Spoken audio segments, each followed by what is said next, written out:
Welcome, welcome colleagues, and welcome to the early birds. To the early birds. It's good to see that we already have a lot of us here, and we're only bound to start at 9. I take it that it's a sign that we are eager to get going.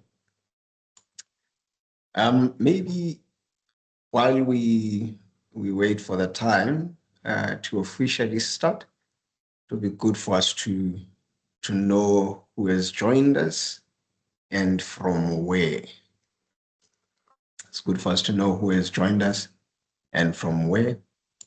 So if you're able to, maybe in the chat, just type your name and surname, maybe what you do also, and your municipality that you are coming from.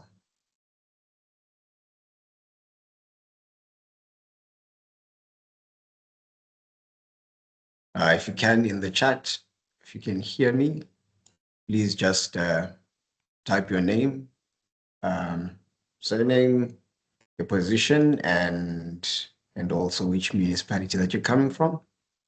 Then we get to know each other and we get to know who has joined us today.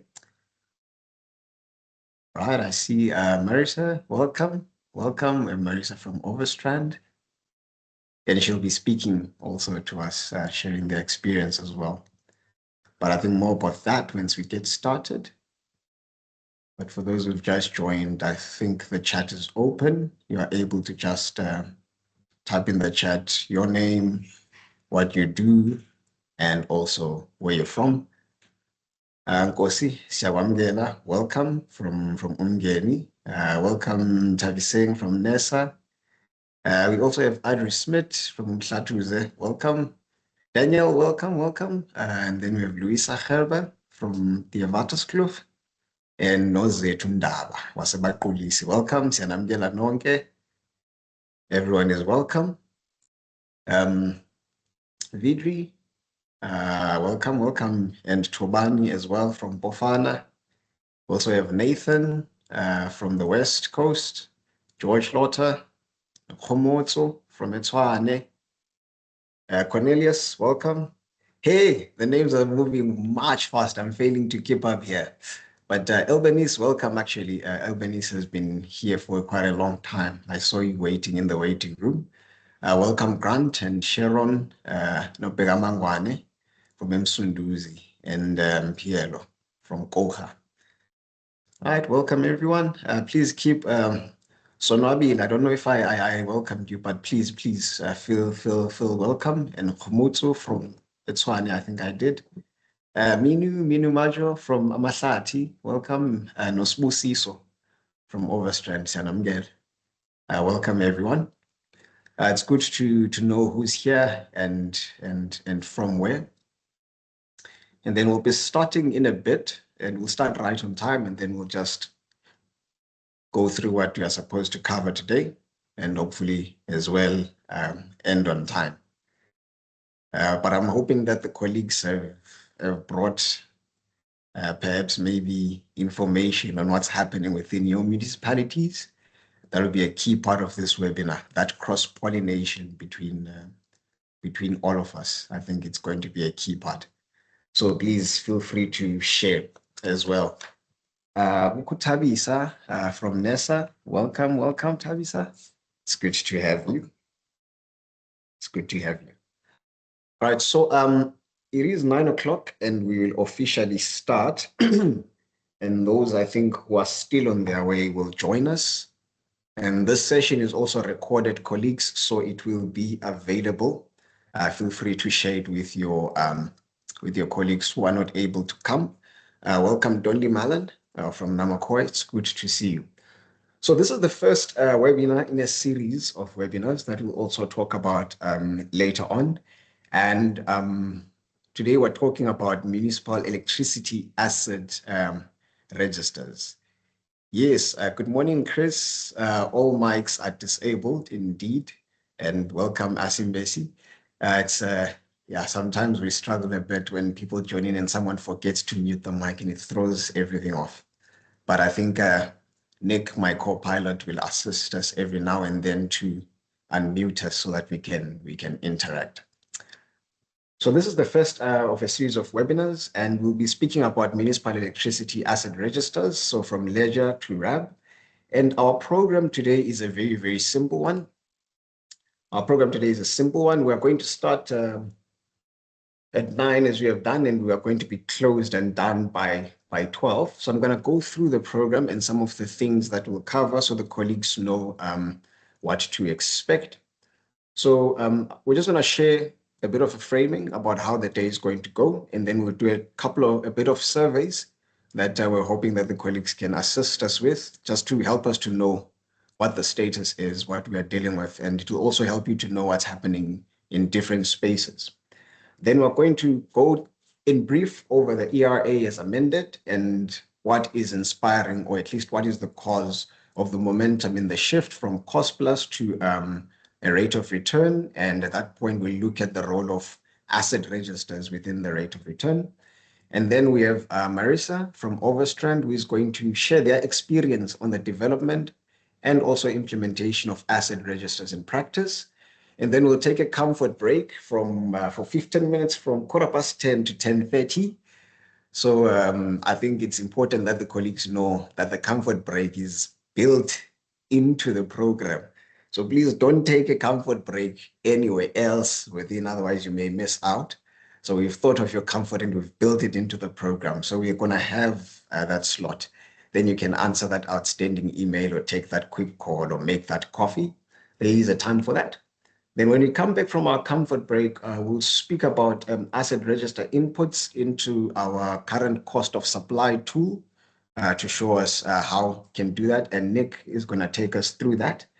Afterwards, we'll look at current replacement costs versus historic costs and its impact on revenue requirement. And then we'll introduce a proxy fixed asset register that can help you to move your current network to current replacement costs if it's currently in historic costs.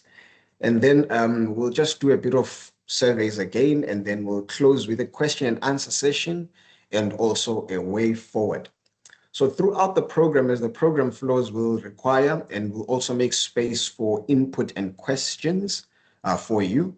And Nick is going to help us to manage that, but you'll see that on your screen somewhere, there is supposed to be a Q&A button. So if you have questions, please use exclusively the Q&A. Our team is monitoring it and we'll be responding there. And also in the Q&A, you'll be able to see the questions that have been asked, maybe by other colleagues as well. Then in the chat, that's where you can post your thoughts or your contributions, or when we ask for certain things, please type it in the chat. But for questions that you need to be answered or to be looked at, please exclusively use the Q&A. It helps us to keep track of what has been asked, and it also helps you as well to know what other people are trying to know. Sometimes you don't know you have a question until someone asks exactly the same question. Right. So that's what we will be doing for the rest of the day. And we are hoping to finish by 12. And I think that we might finish even earlier by 12. All right. So my Google here is interrupting. Somehow, these devices, they listen to us, and now it's answering me about an agenda. All right. So we'll get straight into the weeds of it. And then we're going to do a pre-webinar survey. And Megan has put in a very, very important piece of context then before we go to the survey on the meeting chat. And yes, this webinar is part of the GIZ-funded piece of work to support and strengthen municipal cost of supplies. And so we're quite grateful actually to GIZ for making these spaces available for us so that we can work together to advance our cost of supplies. So there'll be 2 further deep dive workshops, as I've mentioned, and then we'll speak about them a little bit more in detail later on.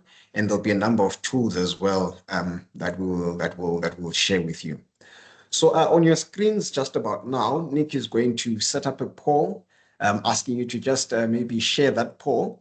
And in that poll as well, you'll be able to you're going to see the results, and you're going to see the aggregated results as well of what everyone thinks. And so please just click on the questions that you see. Just click on the questions that you see and on the right answer. Then at the bottom right of the poll that pops up, of the thing that pops up, you're supposed to see page 1 to 4. So you can click on the answer and then scroll towards the right and see the rest of the questions. And so the first question is, how well do you understand the difference between historic cost and current replacement costs, valuation of assets, and why it matters for cost of supply? And just to say that this is not, it's not an exam, so please feel free to answer as honestly as possible. I think it's for us to gauge maybe the things that we need to strengthen in terms of information dissemination, and also, the things that we think are well known overall. So please just answer as easy as you can. Just answer also as honestly as you can. I see Tobani has also typed no on the chat. I believe that is the answer to the first question. Nulwane, if you look, I think there should be a poll that is popping up in the front of your screen right now. If you go to your Teams, if you're not on Teams, please go to your Teams, and then you'll see the poll and you can answer yes, comfortably well, somewhat understand, or not at all on the chat itself, and then you can share your responses. And so far we have about 97 people in the meeting, the team that's running the webinar included. But I have about 25 responses and they're going up. So we're going to give that a little bit of some time.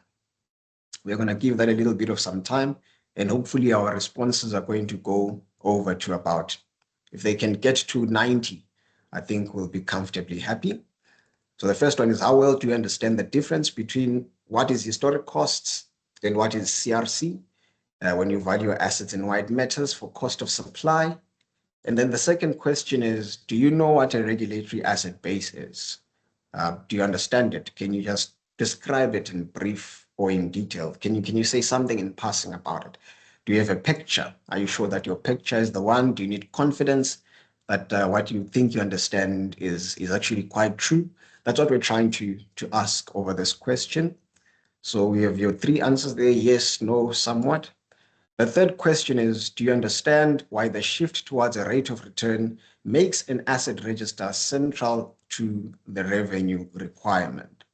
Do you understand why a shift towards a rate of return for your revenue requirement makes an asset register central to the revenue requirement? In other words, do you think you understand well the role of the asset register in revenue requirement by means of a rate of return?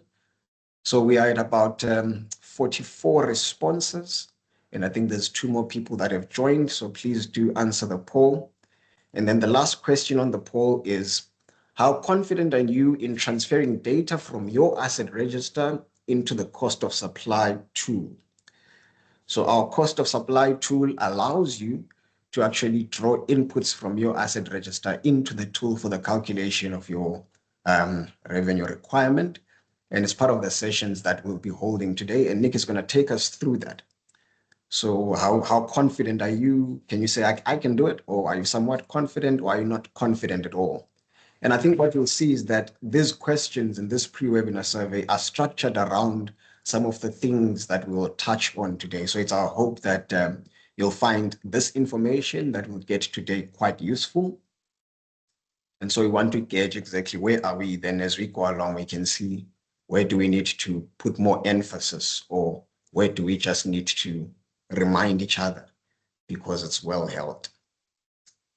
Right, we have about 52 responses. The responses are coming along quite nicely and well, and we have about 100 people. So welcome to the extra people. I think we're about 97. So welcome to the 3 people that joined us when we had started. We do have a poll that is running, and you should be seeing it on your screen. As I've emphasized to the other colleagues, the poll is not a test, it's not an exam, so you are free to answer as confidently as you can, as realistically as you can. I think the aim of the poll is to assist us to see where we need to put emphasis as we go throughout the webinar today. I have about 56 responses. So that is good. Thank you, colleagues. And I think for those who have answered your responses as well, you're going to see some aggregated results in general of what other people feel about these questions. So in this poll, please, you don't need, we don't capture,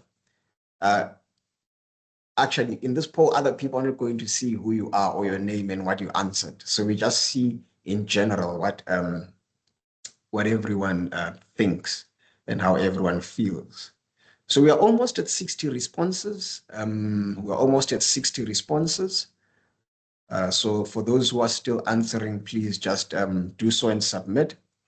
We have about 4 minutes or so for this, and I'm happy to camp here for a little bit so that we can capture as much information as possible.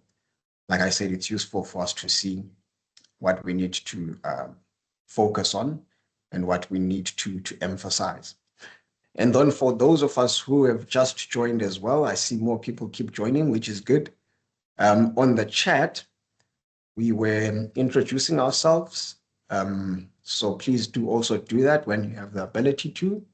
We just need your name, your surname, maybe your role, and which organization you're joining us from. So if you go to the chat, you'll be able to see who else is here, what they do, and where they are from. So if you've also joined in, we might not welcome you out loud as others got the chance to earlier on, but we want you to feel very much welcome, and it will be nice for us to also recognize you. All right, so we've hit 60 responses, and that's good. Welcome, Ngimpiwe. Lovely to have you. Lovely to know also, we wish to know where you're from, if you're from a municipality or if you're from some other organization as well. And I'm hoping that also you've gotten a chance to also complete the poll. And we also from Elundini, Snotandiswa, Siyabamkela noPhumzile and Mcebisi. Welcome to all of you. And I'm hoping that you have also responded to the poll as well. Sophia, we see you and recognize you. Vaughn, we recognize you as well. All right, so the poll is now at 65 responses, so which is good, Let's share, colleagues, what we understand and where we need help, and then it will help us to structure our day. We are building this bus as we move. So this information sort of gives us tools to know how to build the bus as it moves. That's what we say in my local language. So your information helps us. Welcome everyone. Snabozandile and Victor, Indira, Bongile, Dudulwa, Lucas. Lovely to have you. No Nhlanhla and Pumla Botha, no Apiwe. All right. So I'm trying to see now as well. We are at 67 responses, but we are 107 people within. I suppose maybe other colleagues are making coffee, but we'll wrap up the poll in about half a minute. Sekwamukela Xolile and Lindiwe, welcome, and Lunga. We're going to wrap up the poll in about a minute. And I think those who have not had the opportunity to, there's other polls that are coming in, and you'll have the chance to share your details or your understanding and information as well. All right, so we are done with the pre-webinar survey. We are still on time. We had about 67 responses, so that is good. Welcome Masake and Woshokwa and Minentle. So Nick is going to close the poll for everyone, and then we will proceed. Nick is going to close the poll for everyone, and then we will proceed. So in the first session, we'll cover the ERA as amended. We'll cover the ERA as amended and look at the shift towards a rate of return and the role of the asset register in the rate of return. So the first thing to do in order for us to understand is to define maybe what a regulatory asset base is. And we're going to talk about these definitions. Some of them are quite textbook, but from the poll, you would have seen that maybe some people are not sure. And so this is just for us to make sure that we are all starting off at the same page. We wouldn't want to lose anyone. So we make sure that we're all starting on the same page. But in simple terms, the regulatory asset base, or the RAB, and it goes by different names in different areas. Others will say it's a regulated asset base, but it simply defines the value of assets on which a licensee is permitted to earn a return. So it's the value of assets that are used in the provision of electricity, all right? So you can imagine that a municipality provides a regulated service. So if you're a municipality and you have a distribution license, you're providing a regulated service. So then there are assets that you use to provide that regulated service. So then the value of those assets, so the list of those assets with the value of those assets is what forms then your regulated or your regulatory asset base. So if you have an asset and you are using it to provide a regulated service, which in this case is the distribution of electricity as a licensed distributor, then that asset should form part of your regulatory asset base.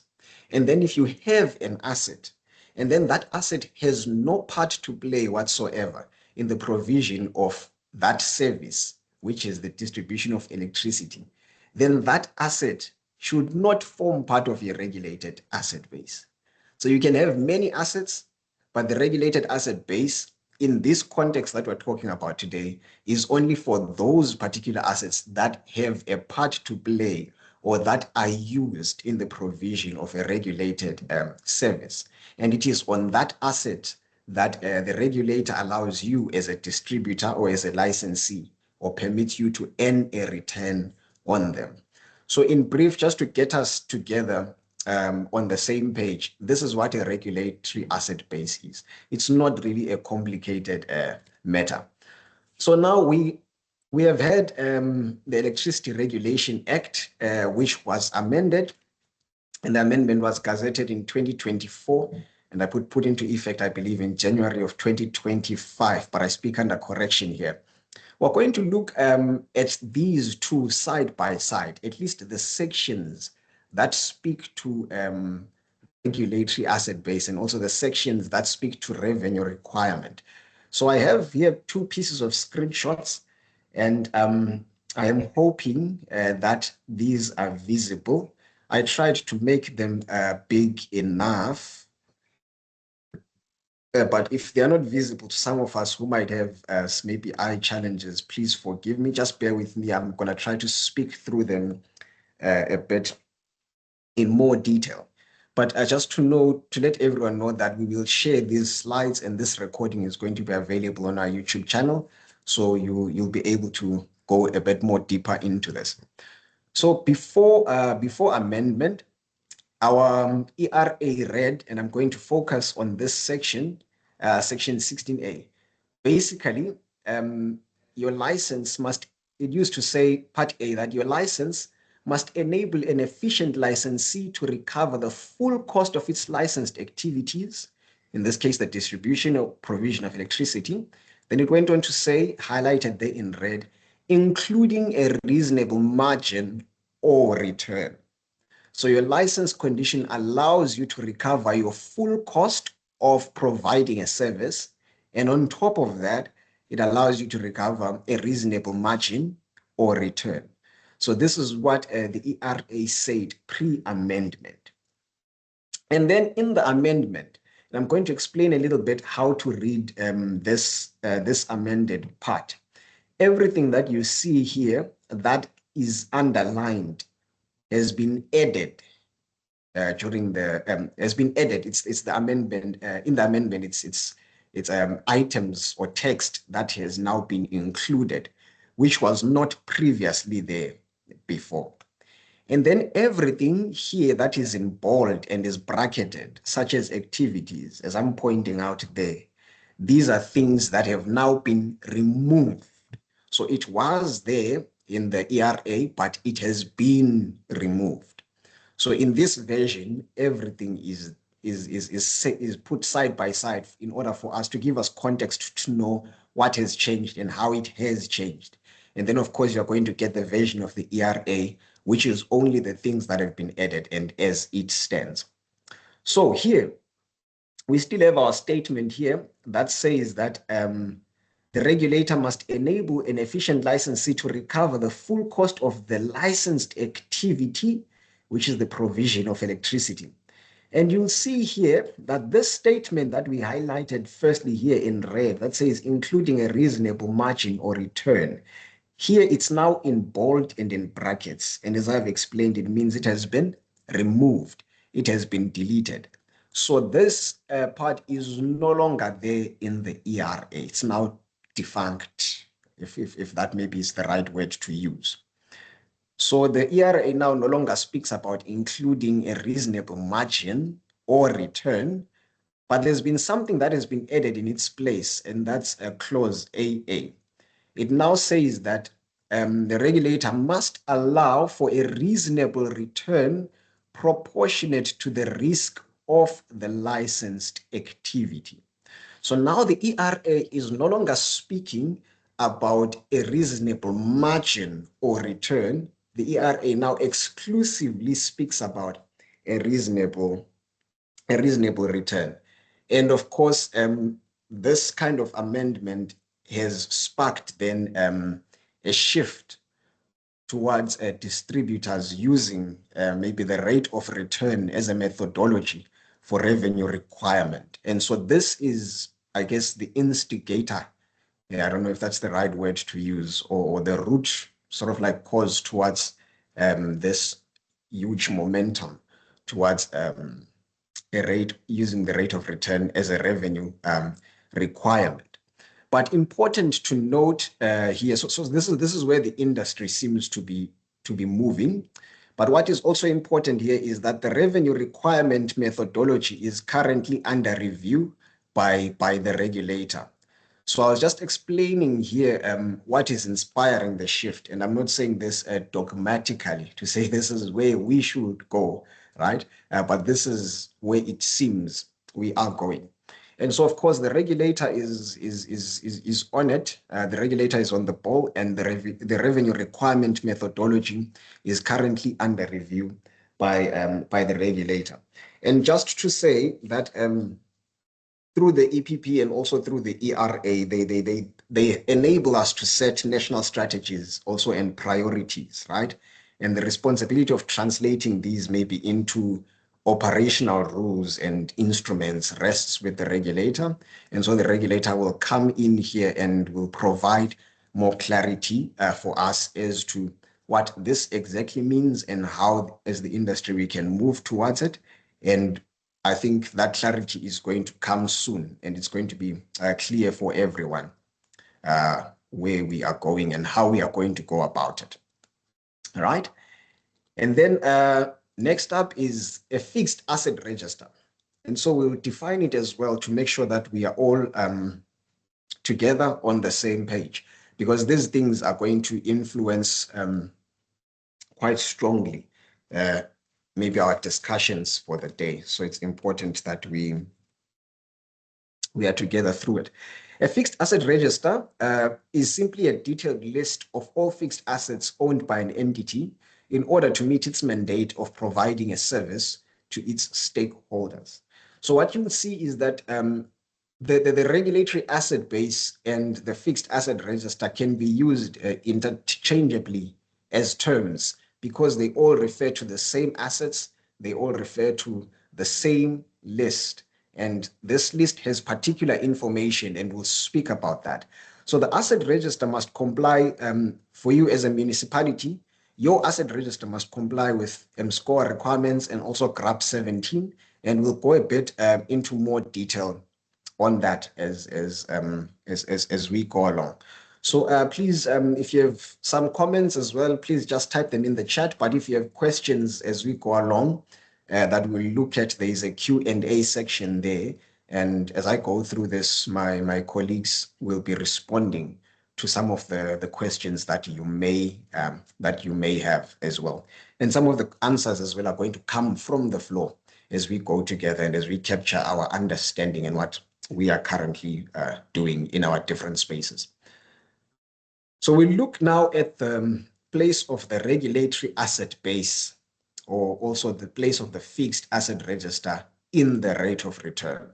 What we have done, so that you understand the flow, is we have spoken about where we seem to be headed. We've spoken about the momentum that is shifting from the cost plus methodology more exclusively towards the rate of return. And of course, the regulator will come in and give more definitive statements of which method can be used at what point, and also the regulator will clarify how the municipalities which do not have asset registers can interface with where we are going. Maybe there'll be some kind of a grandfathering period for those who can still use cost plus, who don't have asset registers. We are still yet to get that clarity, and it is indeed coming. For now, what we'll do is we'll look now at the place of the regulatory asset base or the asset register in the rate of return as a methodology for your revenue requirement. So from the cost of supply framework, the current cost of supply framework, we do have a formula for the rate of return. And the formula is the one that you see on your screen. And of course, I'll not go deep into each and every piece of it here. I do believe that most of us are quite familiar with this, but we'll just touch on it for those maybe who might not be. So your RAB or your asset register plays a role in two key components, right? So here your R is your revenue requirement, right? This is your revenue that you require as a regulated entity to provide the service. And your E is your OPEX, it's your operating expenditure, it stands alone. Then you have this grouping here. And in this grouping of terms, this is where the regulated asset base plays a very, very huge role, right? First of all, we do have our regulated asset base playing a role in this capital V, right? And we're going to multiply all of these terms, of course, by your rate of your return rate. That's calculated using WACC. But all of that feeds into this term, which is quite powerful and strong in your revenue requirement. And in this term, we do firstly have the value of the regulatory asset base. So in order for you to know the value of your regulatory asset base, you need to have your fixed asset register, right? You need to have it there, and you need its values clearly outlined there. And the second point, where your RAB, your RAB is important, is in this depreciation component, right?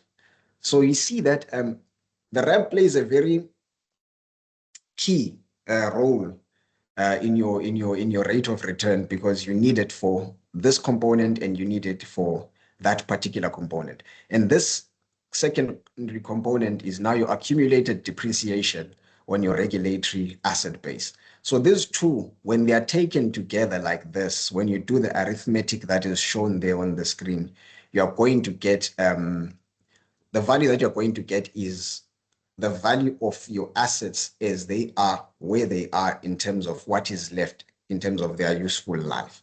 So that's the kind of value that you get from those two. So I think what then this speaks to, and I think the important conclusion that I would maybe like for us to draw from this, is that without a regulatory asset base or without a fixed asset register, it's impossible to calculate your revenue requirement. So the asset register then is the underpinning component of your revenue requirement as we move into the rate of return methodology. Without it, this is impossible. So that's the first takeaway. The second takeaway is that if it is not up to date, or if the values are wrong, for example, you wrongly value what your total assets are as a municipality, that error is going to feed into your revenue requirement. You're going to request or to apply to the regulator for a wrong revenue requirement. And of course, this has all sorts of implications for you as a municipality, right? If it's too high, unlikely that it will be approved, but you get the chance that maybe your constituents might protest against it, or you'll meet some kind of opposition, right? That's on the one hand. But on the second hand, if all of this is too low, then the revenue that you say you require is going to be low, then you will not be able to maintain your network or to provide the service that you need to provide. And of course, your service provision is going to go down, and this affects, a lot of other things. If it compounds, by the time you realize what you actually need, then you need a large jump in your tariffs, and then it becomes problematic to implement. And so these are the two key outcomes, I guess, of this entire slide. That firstly, you need the regulatory asset base in order to calculate your revenue requirement. And secondly, you need it to reflect what is actually on the ground. So the less thumb sucking, the better. So you need now your fixed asset register to carefully and also truthfully reflect the state of your network. It must be based on very real data. Then it assists you to apply for what is reasonable. And so this should be defensible in other means. And then you can effectively defend it maybe to your chambers of commerce. You can defend it with the regulator, and also it makes your roadshows and your engagement processes much more easy. All right. So that's the fixed asset register and its centrality to the rate of return. So now asset registers and regulatory method alignment in brief, and we're going to quite quickly move this. So we move from just a state. These are the different states that you can find yourself as a municipality, and you might be maybe in one of these. Sometimes you just have a financial asset register that only has historic costs. Sometimes but we will be introducing, we'll talk about this a bit later, some sort of a proxy in between tool that can help you to move from historic costs to estimate maybe your CRC, your current replacement costs. And then you can have your full technical asset register that can help you to find your depreciated replacement costs. We'll speak about this, going towards a RAB or modern equivalent asset replacement type of state. But for now, the full technical asset register is here. And so on this side of the house, on these two, it's mostly the cost plus method, but moving towards the right, you get your rate of return method. It's possible when you have a full technical asset register. So the status quo is that at the moment, we understand that most municipalities lack technical asset registers, and they use financial asset registers. And more often than not, in those financial asset registers, the replacement costs are not included. And that, from what we've heard and seen and in our experience and research, most of our data as municipalities is held in siloed, incompatible systems, right? Where you find that finance has a register, and that system is siloed and away from maybe what your maintenance or the technical teams have on the ground. And also, of course, there's varying capacity in municipalities in terms of staff, also in terms of network sizes, and also in terms of finance and the ability to create technical asset registers. So this is the situation that we find ourselves in. And then Urban Earth did a study on the potential digitization and use of AI in asset register development. And I just extracted something that is very key from that study. So from that study, what they say is that a well-designed Excel spreadsheet is actually, for a start, is sufficient for your full technical asset register.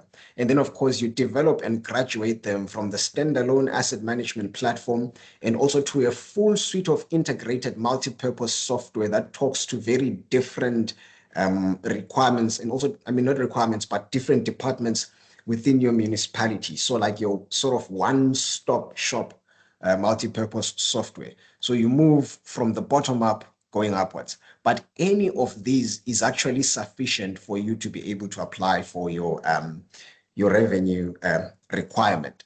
But what is important is that For you to graduate seamlessly from your Excel spreadsheet, your standalone asset management platform into an integrated suite, the data that I'm going to talk about in the next point must exist from the ground already. And then that's the same data that goes to now your digitization as you continue to develop further. And this data, in brief, speaks to your network topology, your asset age, your load and demand by feeder, maybe your technical and commercial loss disaggregation. And of course, the GIS integration speaks to the most developed side.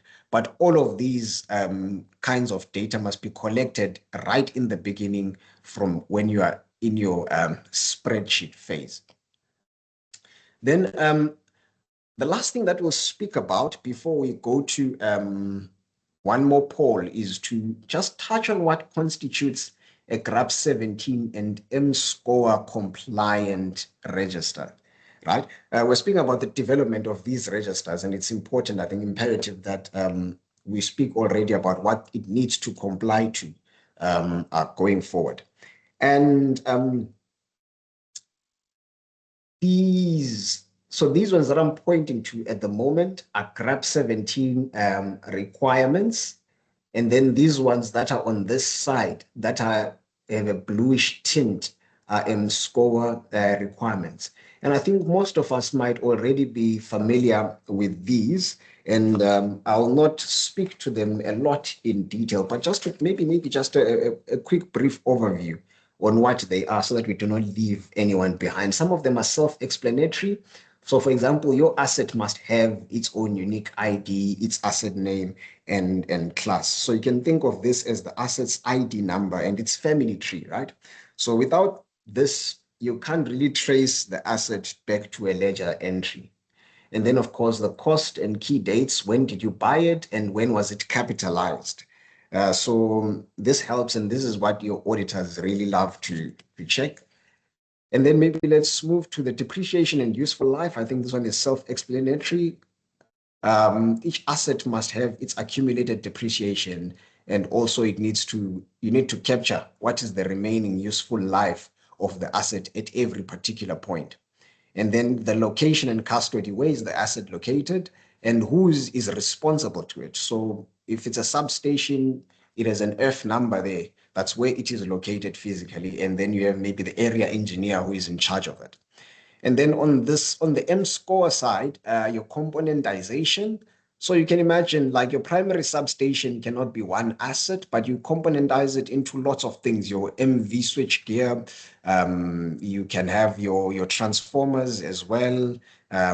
You can have your income bus bars, you can have your fencing, you can have your buildings. So all of those are different components of like maybe that's what I can call a parent asset. So M-score requires you to componentize all of those because they have different lifespans and can be replaced quite differently. They all do not fail at once, right? And then the condition grade is simply what is the condition of this particular asset? What is the condition of the particular asset? And then measurement basis. Now, you'll have to defend here or provide a reason to say, if you say that this kind of asset at this particular point carries this value, you need to give a reason or what's the method of that value. Is that value carried at cost, or is it fair value, or is it the depreciated replacement costs, right? Or is it some kind of estimation that needs to be there? And also quite importantly as well, the funding source. Is it grant or is it own funds or is it donated? And this affects, of course, the great debate on whether you can earn a return on that kind of an asset. But I think it's more comforting to know that if assets are in use, then you can earn the depreciation, but when it comes to a return, normally that is not applied to sort of like granted, publicly granted assets. And then, of course, your M-score segments. M-score has these 6 segments that each and every asset must always answer. The fund, function, item, which project, some of them we've already touched on them, but which project it belongs to, which region is it in, maybe which geographic area benefits from it, and also the costing, if there's a costing that is being moved between functions. And more importantly here, this, of course, is not an M-score or GRAP requirement, but is necessary for input into your cost of supply, right? Your cost of supply is going to classify all of the assets into HV, MV, and LV for cost allocation purposes. So it helps that your asset register already gives these classifications to each and every asset. All right, so I think I've spoken a lot. It's time for me to hear from you. So we are going to go and do a poll. And Nick is going to put up a poll here. Nick is going to put up a poll. And the poll is the status of my asset register. Status of my asset register. So in the poll, just make sure you answer as reasonably, right? And the poll has just 3 basic questions. It says, what best describes your current asset register? Is it currently, do you have a basic spreadsheet only? Do you have a financial register only? Do you have a technical register only? Or do you have a linked technical and financial asset registers? They talk to each other, or you have a GIS-based integrated system. So maybe also if you are also on some kind of, I think maybe there could have been one more option for some kind of software, maybe. But yeah, I think let's put it there under GIS-based integrated system if you have your software that is GIS-based. I see there's a request from Tabi saying to access the recording online after the webinar. Yes, please. We'll make the slides available, and also we'll make the webinar available. And now I'm just realizing that I introduced everyone, but I never got to introduce myself as well. And I always make that mistake. So you'll pardon me. My name is Busiso Ndlovu, and I'm from Sustainable Energy Africa. I should have maybe typed that in the chat as well. So please, we have about now 7 responses in the poll. I think on your side, you don't have to wait for me to read out the questions. You can move at the bottom right of your poll. You can move it and answer the questions as well. The second question is your asset register valued at current replacement cost or historic cost? This is if you have one, right? If you have one, you can just respond there and maybe tell us if it's valued at current replacement costs or historic costs or something else. Welcome, Kwena Matlou from NESA. It's good to have you. So I have about 16 responses, 15, 16, and it's going up. And just a reminder to the colleagues that if you have some questions, please just type them in the Q&A as well. Please just type them in the Q&A chat. It's easier for us to capture them. And then also those who have answers from their experience, please feel free to also, respond or to guide us in the response. And then we learn from each other. We learn from each other. Answers come from us who deal with these things on a day-to-day basis. So I have about 24 responses. Is your asset register valued at CRC or anything else? I'm hoping that with the colleagues, we can reach at least 60 responses. And then if you answered CRC to the above, what method or mechanism or strategy do you employ to update the value of your assets to current replacement costs? Basically, how did you get to current replacement costs? There's a number of methods, and we are going to also share maybe one, which is an estimation to assist those who do not have maybe a very detailed asset register. And those who have it, the tool that we'll share will also assist you as well. So if you have answered that if you have answered that your current register is at CRC, how did you get to it, or what method, or what mechanism, or what strategy? Then this is just to enable us to see maybe from within each other what we can learn. And then, of course, the quicker we respond to the poll, the more we can move to the next segment. And the next segment is a very exciting one that we wouldn't want to miss. We have Marisa from Overstrand, who will be talking about their implementation of asset registers in practice as well, and we'll get to ask your questions as well. Colbert Ricoto says, on the asset register questions, we have unlinked technical and financial and technical asset registers. All right. It's good to know, Mr. Colbert. Thank you for sharing. And I'm hoping that you can share that also in the poll as well.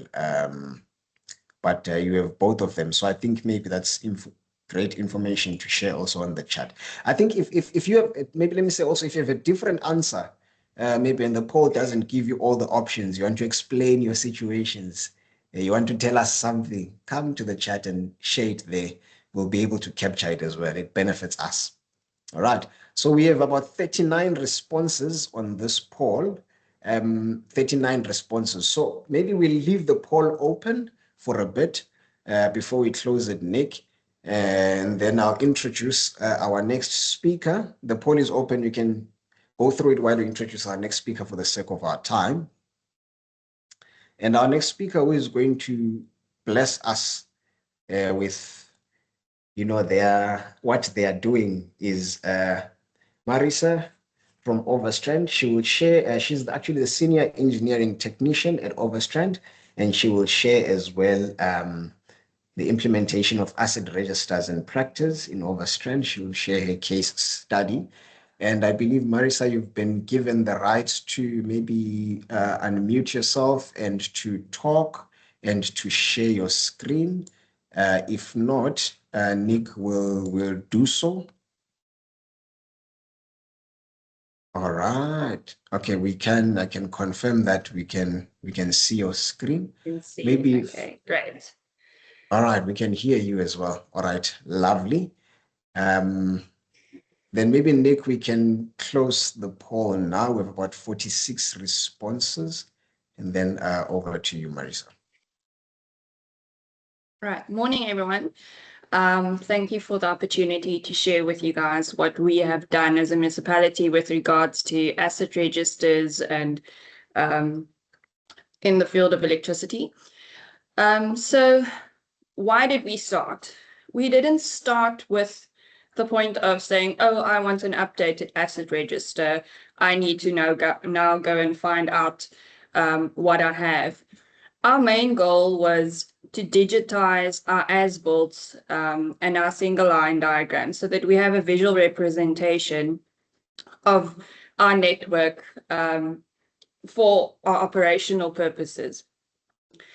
So, we didn't want to go through all the cabinets each time we needed to know what size of cable we had or where our mini subs was or what the problem was. Okay, so the outcome of our digitization was an asset register, which was great for operational costs as well. So how did we start? We started with with all our as-built diagrams and an Excel spreadsheet. A list of all the different components we had within our distribution network. Once we had this, we took each of our components and listed all the technical information we needed for each of them.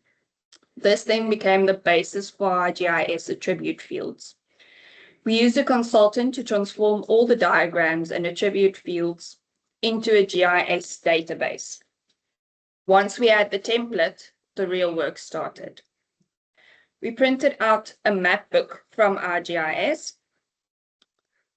Then we took the map book and we physically went out to each of our assets. We took photos of the outside of enclosures, inside of enclosures, including all the meters, switch gears, transformers, info plates, etc. We also ensured that assets were in the correct position on the map book. What was important to us is when we took a photo of a distribution kiosk, we wanted all the meters inside that distribution kiosk to be legible. So we ensured that the photography was high class so that we could read all the meter details of each meter within that distribution kiosk. After all the data was collected, the consultant again assisted with capturing these details against the correct assets within our GIS to fill in all the attribute fields within our GIS platform. We then thought, okay, now we did all this work. How can we get the best out of all the effort we put into collecting the data? The kiosk photographs, we used all the metadata in all those kiosk photos to check our financial system. So we checked that each meter within our district or within a kiosk was on the financial system, that they were on the correct tariffs, single phase, three phase, that they were read correctly by the meter readers. We found a lot of them where the meter readers read 4 digits and the meter had 5, or the comma was put in the incorrect place. We linked the distribution kiosks to the different transformer name, or we built a branch within our financial system as well. So we linked each meter to its distribution kiosk, back to its transformer, back to its substation, so that we can, in the end, also use that data for our revenue protection and to lower our losses. This whole exercise came out in lowering our losses by 2%. Okay, so now we had the data and we could visualize it, but how are we going to manage to keep it updated? We needed to find a way to incorporate the updating of the data with our maintenance schedule. We got the help of a consultant in drafting standard operating procedures for various activities within the electrical and construction industry. Together with these SOPs, they drew up maintenance checklists for each of the components identified in our GIS. Each maintenance checklist verifies all the technical data on the asset, but also indicates the condition and any assessment notes from the technician. A process was set in motion to educate our staff on the importance of completing these checklists and ensuring that the data was accurate. We later incorporated the checklist into our works order system. Now, each works order prints with the checklist on it automatically. So each time someone goes out to do maintenance, they've got the works order or the checklist with them. They go through the entire checklist. It comes back to the office, it gets captured, and it gets verified against our asset register. So we know what the condition grade is of each of the items within our network on a monthly or yearly basis. Then came the major shift to GRAP compliance and asset management systems. We sat with our asset management department and verified that all the assets we had captured on GIS were on the asset register. We identified and rectified a list of items which were disposed but never removed from the register, or which were never put on the register in the first place. We got to work on aligning the two registers as best we could. As we got deeper into things with our asset management section, we realized that GRAP and regulations posed a big hurdle for us with regards to the maintenance of especially low voltage distribution kiosks. We needed to find a way to be able to maintain our assets while still complying to GRAP. We also identified that our biggest risks areas with regards to theft and vandalism were LV distribution kiosks, feeders, and streetlights. We thus needed a way to be able to replace them out of our operational expenditure and not capital expenditure. This gave life to our unbundled and bundled asset registers. So the unbundled register is our GIS, which is componentized from substation level down to consumer meter level. And the bundled register is a grouped version of our technical asset register, which is presented to our Auditor General. So how do these two registers work? The unbundled register speaks to all the assets as per our GIS system. On the unbundled register, each transformer, line, cable, distribution kiosk, meter is an individual component. Each item has a component ID, and if they are, and it indicates if they are part of a bundled asset or a grouped asset, and then has a grouped asset ID as well. The bundled asset register works on the group IDs, or if it is big ticket items, they have their own individual ID. So we looked at our network. Feeders, for instance, most of the feeders run through 2 or 3 suburbs. So how do you allocate that feeder to a certain suburb? Do you cut the feeder in half where it crosses into a new suburb? Or if it's a ring feed and you move the open point, does that now change the location of where the feeder is? How do you allocate? Do you allocate it per ring? Do you allocate?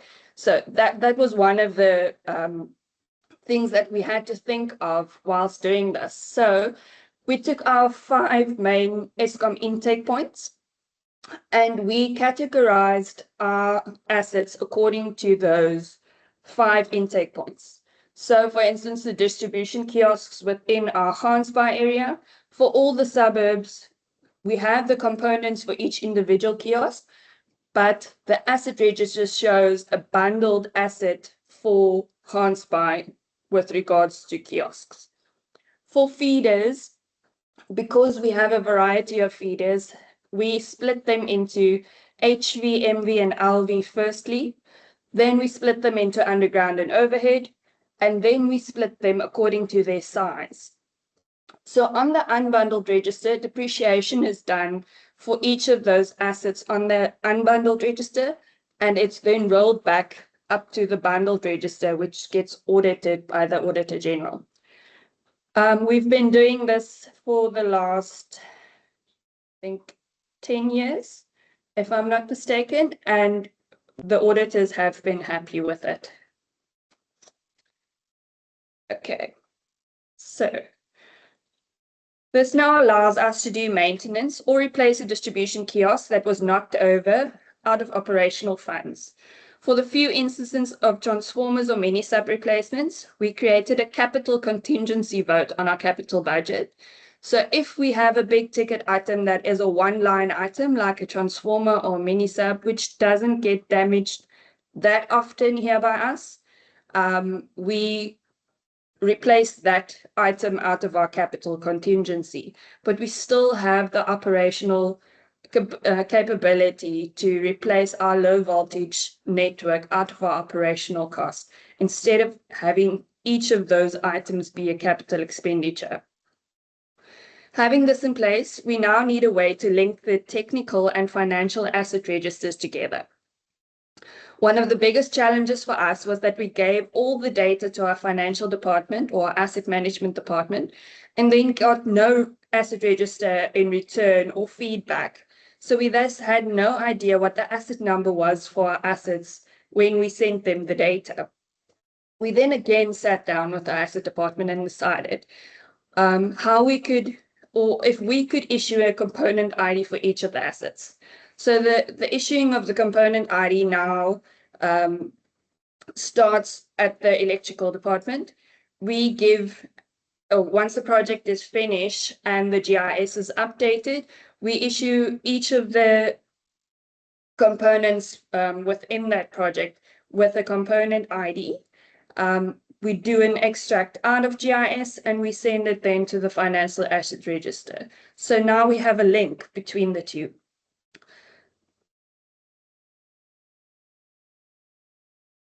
Sorry, I went a bit faster than my slides. Okay, so now everything, then we sat, or we looked at the whole picture again with regards to MSCOA, GRAP, ensuring that we have full compliance with all of those technical and regulatory requirements.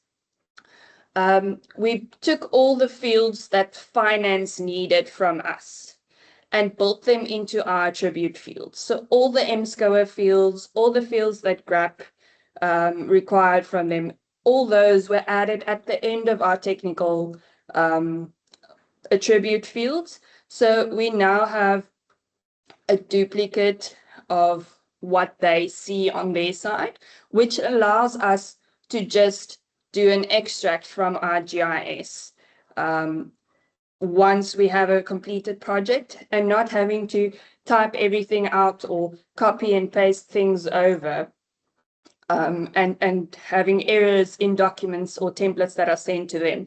So we know the data that they receive to update the asset register on their side is the same as we have on our GIS system. And when they have an audit and they've got data or assets that they need to verify, we've got the correct link between those assets that were identified and our locations on our GIS system. So where are we now? At this stage, we've got one linked register, or we've got a link between the register at finance and the one that we have, but we are 98% sure that everything on the two registers match line for line. We've got processes in place to record all asset movements and replacements. We set up, or we drew up, documents for the replacement of assets, which the guys in the field fill in, giving the old assets details, the new assets details. So we have a documented process before it comes in to update the GIS.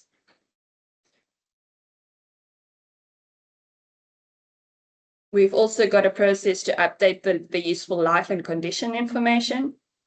And then the replacement cost. Within our GIS, our consultant built a tool where we can update the replacement cost, or the current replacement cost, for each of our asset components. So we get the current costs of specific components based on tenders they are working in the market at this time. And we input those details into our GIS, run the tool, and it updates the entire asset register and all the fields within our database. So we have an updated current replacement cost. So maintenance checklists driving our continuous asset assessment, which also helps us when having to do a yearly assessment of where our assets are and what condition they are in at the moment. So where are we going? We're working towards a RAB-ready register, traceability, a consistent valuation basis, componentization, unitizing, and ring fencing. The biggest obstacle at the moment is that there's no asset management system with a fully developed electrical module that integrates with existing systems. The ideal tool would update remaining useful life yearly, prompt maintenance when due, report on condition assessments, and automatically integrate between the asset management system and the financial register GIS. Up to date, we haven't been able to find one. Most of the programs that they've tried to implement had a fully working civil side, but not an electrical module. In the meantime, we're keeping the asset register current and reconciling financial and technical registers annually. So how do you keep your asset register up to date? Deduplicate, close stale work in progress, remove disposals, break up bulk capitalization into components, verify, confirm existence, location, and condition, and lock in standards to register to ensure that your register stays ready. Okay, so I added a slide just to say what the different, or 5 characteristics of what a RAB-ready register must support, which is ring fencing, electricity assets separated from all other municipal functions with no shared or unallocated items. Unitization, your asset recorded at the level a regulator can test. So per transformer, per line, per meter, you must have something you can defend. You must have a reason for doing what you're doing, and it must be defendable when you get to the Auditor General. Componentization, separate components with distinct useful lives. So depreciation reflects how the network ages. Your valuation basis, a consistent defensible basis, depreciated replacement costs or historic costs across the whole base. And then traceability, every asset linked to source documentation, a physical location, and a general ledger balance. In closing, the journey began with visualization and ended with a register we can defend. Field verification turned as-built paper into trusted, located, and photographed asset data. The meter and tariff cleanup delivered a 2% reduction in losses. SOPs, checklists, and works orders keep the data accurate every day. Unbundled and bundled registers satisfy GRAP and MSCOA while keeping maintenance affordable. Component IDs bind the technical and financial asset register. So we're working towards a RAB-ready register, and we're searching actively for software built for an electrical network to integrate our entire system. Thank you. That's my story. All right, all right. Thank you, thank you. Thank you so much, Marisa. We truly appreciate your input. I think it's quite refreshing to see how those things are or lend, at least in a practical sense. And I think, as Marisa was speaking, I was jotting down some notes that I think maybe are quite valuable. We also have some comments here on the chat. Megan says that what we have learned from Marisa's input actually can help assist you in building maybe a tech register, TOR, if you want to get a consultant to come and do it for you. So I think this is the entire point of these conversations, to learn from each other and strengthen each other. So I think, Marisa, we will just open in the next maybe 7 or so minutes for questions from the floor. So if you do have a question, maybe Marisa, can you confirm that you do have access to the Q&A function and you're able to see all questions? I do. All right, perfect. So if we do have questions for Marisa, please let's just type them there. Meanwhile, I'll start with mine, maybe while people are just typing theirs. Mine, the first one is, I was quite interested a lot how this journey of, developing this asset register lowered your losses by 2%. And I think that's quite valuable, actually. And maybe most of us here would find interest in that. So in that 2%, maybe just for the benefit of all of us and the colleagues, are these exclusively technical losses or non-technical losses, or is it a mix? That's the first one. And then the second question, maybe to ask it as well, is, so how long was this process for you from the time that you said, okay, let's just decide to do an asset register, to a point where you said, okay, this actually is starting to work? Over what period of time was it? Thanks, Ibu. For the first one, it was non-technical losses. So the 2% was based on meters which weren't loaded on our financial system. Most of them were remote meters, in the sense that they were for pump stations, or they were installed and the paperwork wasn't followed through all the way. It was meters which were read incorrectly, where it was 4-digit or 5-digit meter and they only read the first 4 digits. They put the comma in the incorrect position. We had in not only the 2%, but above and beyond the 2%, we also had basic fees which weren't charged, things like that we also picked up, or someone that was charged for a single phase meter and they actually had a 3-phase meter. So that also added to the total revenue income increasing. And then the second one, it was over about a 5-year period with regards to the updating of the GIS and getting all the data incorporated or captured, and having a working GIS system and integrating it into our asset register. Doing the unbundling And unbundled and bundled register was about a year and a half, which we did the whole implementation and got it through the Auditor General and everything. Yeah. All right, perfect, perfect. All right, so lots of insights there. I have a comment, but I'll hold it now. But we have a question from Usboni Soskosana. They say, thank you for the presentation. I would like to ask whether unbundling is done by your finance or technical services.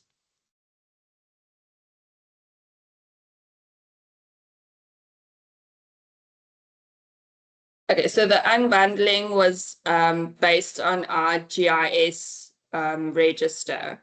So the unbundled register is a direct duplication of the assets that we have on our GIS register, and then that is then the basis for which we did the bundled register.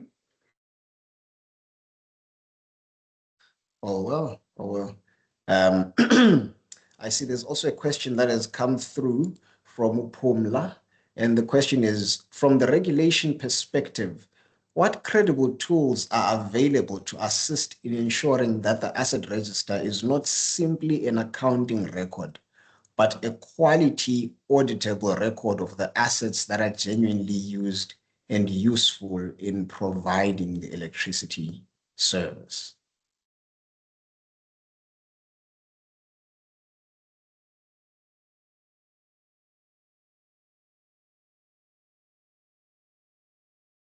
Think you might be muted, Marisa. Maybe you can share, I think, from your perspective as well. And since you've been doing this for a number of years now, maybe what are some of the tools that you are using to ensure that your asset register doesn't exist somewhere in the air, but it's auditable, and the assets actually being used? Yeah, so from our side, I'm not sure if there are any tools in the industry at the moment, not that we've worked with personally, but from our side, that's why we did the whole exercise of checking the as-builts or getting the as-builts onto the GIS and taking those GIS maps and physically going out and verifying and then implementing the checklists as well for maintenance. So if the guys go out to site, we have a physical document stating that they were at this asset at this date, and that is the condition that the asset is. So our asset register has been checked both ways. We've had a few instances where the Auditor General also identified items on the asset register, and we had to go do physical verification for them in the field, and where we could validate that physical verification with our GIS as well, and give them the direct GPS coordinates and say, okay, you can go into these GPS coordinates and you can go out to site, and within a 2-meter radius, they would find that item. All right, lovely. It seems having everything on a GIS allows you to actually send the auditor to go themselves. Then you don't have to go. All right, so thank you for that. There's another question here from Gimpiwe, and maybe this one is quite maybe some would find it relatable as well. They say, thank you, Marisa, for the presentation.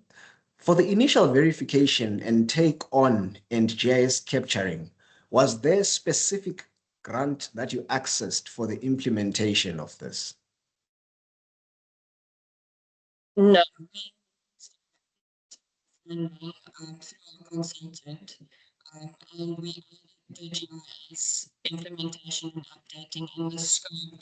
Sorry, Maris, I'm not sure if this is only on my side, but I think your sound is a little bit muffled.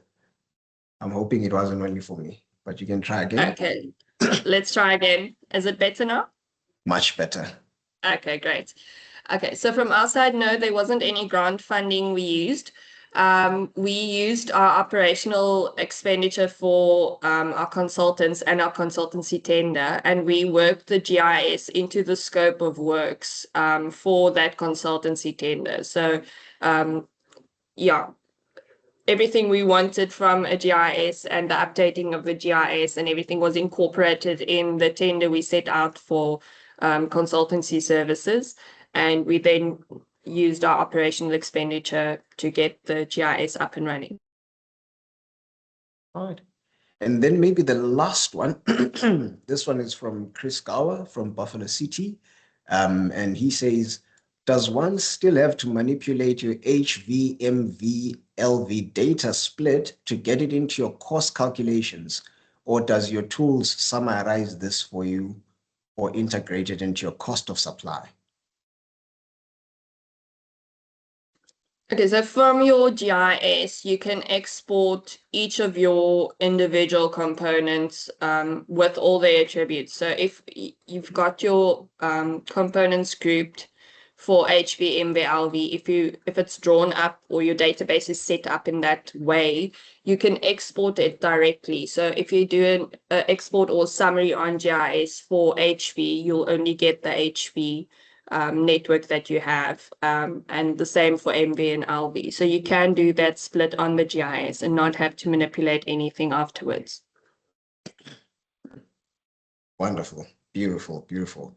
All right, so we'll hold it here. But also, I think if there's still more questions, please keep them coming. And of course, Marisa is here as well, and she has access to the Q&A, so she can type out responses. Please feel free to ask him. I think one of my key takeaways, in addition to what you've said, Marisa, is that I think the undertaking this is sort of like a big eye opener. It helps you to see maybe where you were bleeding kilowatt hours, for example. And I think that's beautiful. And I also loved quite a lot, the idea of keeping the data alive, right? We can get it started, but this is sort of like a baby that we need to make sure that they keep breathing and going forward. And also, it seems from Overstrand, you're doing a very good, maybe how can I put it, institutionalization of this process, where you're building in the idea of keeping alive the data into your standard working procedures, into your standard operating procedures, so that it becomes a no-brainer, but it's integrated into how you do your work. Then you don't have to think about, is this thing up to date? Because it's a part and parcel of the process, such that it is always up to date. So I think that's really commendable. And the idea of taking ownership as well. Yes, there's a role that the consultant plays in coming in and getting you started, but at the end of the day, it's taken over by you as a municipality, by your technical departments, by your maintenance guys. So that kind of ownership of the process as well in the long run serves you some money. So we will take maybe, let's say, a 15-minute comfort break. We'll take a 15-minute comfort break. I'm trying to share something here, and I'm hoping I'm sharing the right thing. It's about 18 past, so we will be back at 10:33. Let's make it 10:35, thereabout. Yeah, 10:35 we'll be back. And then when we are back, we will do one more poll and then move over to the next segment. See you at 10:35. Keep your Q&As coming, and then as we go on, we'll keep responding to them. Right, everyone? See you at 10:35.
Welcome back, colleagues. Welcome back. So we will start once more, and we will. Yeah, I think I stopped sharing here. We'll pop up a poll, and the poll is up, and then I'll ask the colleagues to just complete it. So this is a post guest input poll. As a post guest input poll, and I'd encourage the colleagues to share their thoughts here on this poll. The first question is, my financial asset register and tech asset registers, or finance and tech departments, or however you call the departments that deal with these two different things, they speak to each other. So the financial asset register and tech asset registers speak to each other, meaning somehow they are linked. Yes, if the info is updated on both simultaneously, or no, each carries different info, there's no linking, and we don't really talk that much. If you pull out the technical asset register and the financial asset register, you would not see anything that is the same, or you'll see that one is outdated and so forth. Oh, but yes, they talk to each other, but this is not simultaneous. We do a periodic recon. If you do not have um, if you do not have an asset register, you may please feel free to skip this question. You may feel free to skip the question, and then you can go to the next one.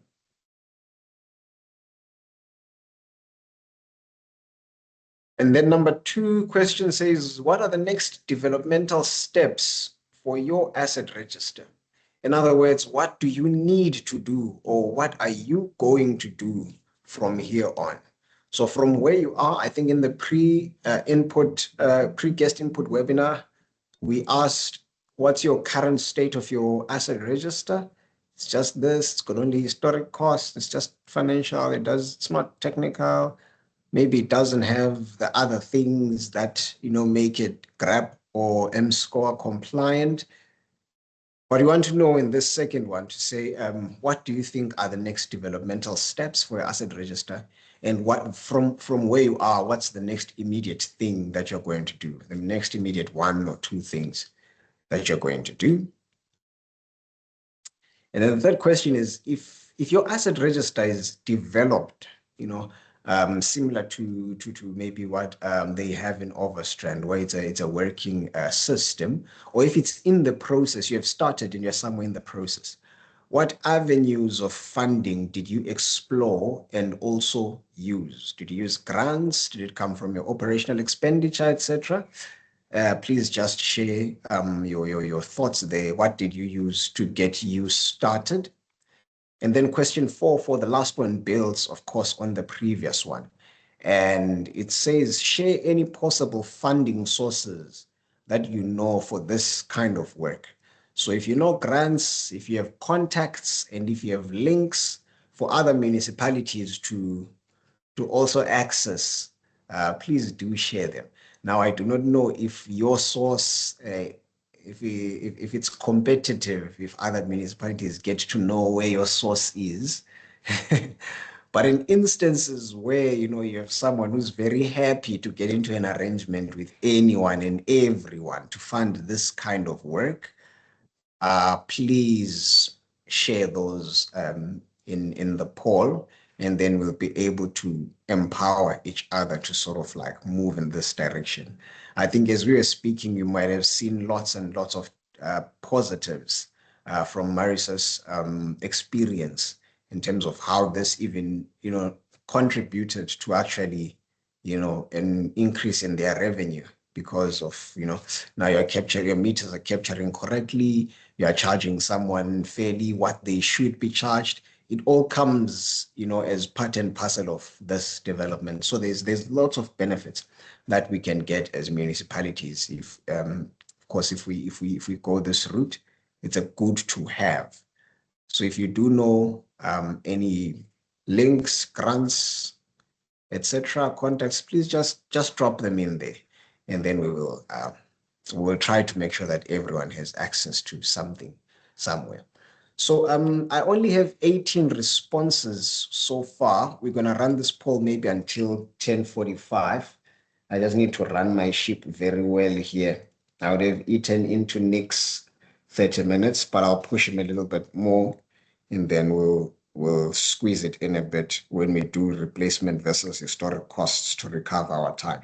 So we're going to be done on time. So we'll keep this open maybe until 10:45 because it's a wordy poll. We need to type in things. So understandably, hopefully most of us are in the process of responding to the poll and telling us where you're going or what you used to fund. So please respond. And also the Q&A box is still very much open. It's still very much open, and I see that Marisa is still here with us as well. So she's been doing an amazing and excellent job in responding to our questions. And I think some questions are all questions are very interesting and very relevant actually. So we'll keep responding to them as we go along. So far in our poll, I have 23 responses. I'm hoping that the colleagues are back. We took a comfort break, and I hope the comfort break didn't get you comfortable in other commitments that you have. I'm hoping that most of us are back here. And if we are back here, please let's just do the poll. It helps us. It helps us. I think taking this time together here together, this is one of the ways in which we can achieve that cross-pollination. So the poll means a lot to us, but it means a lot to us only because it means a lot to you. So please share your thoughts as well on the poll. And also, and as I've said before, that if you feel that the poll options maybe do not capture everything that you want to say, the meeting chat is open. You can just add or extend your response there within the chat as well. That is open. It's difficult to plan for all permutations and combinations of answers. So at least the chat is our very reliable fallback, and we'll capture that, and it will inform our understanding of what the situation is. Okay, so we have about 25 responses, and we'll keep this going for just 2 more minutes, and then Nick will come in. So maybe okay, some responses are coming in. All right, so this is good. This is encouraging. I think it shows that the colleagues are actually busy typing it out. So thank you very much, colleagues. Please keep them coming.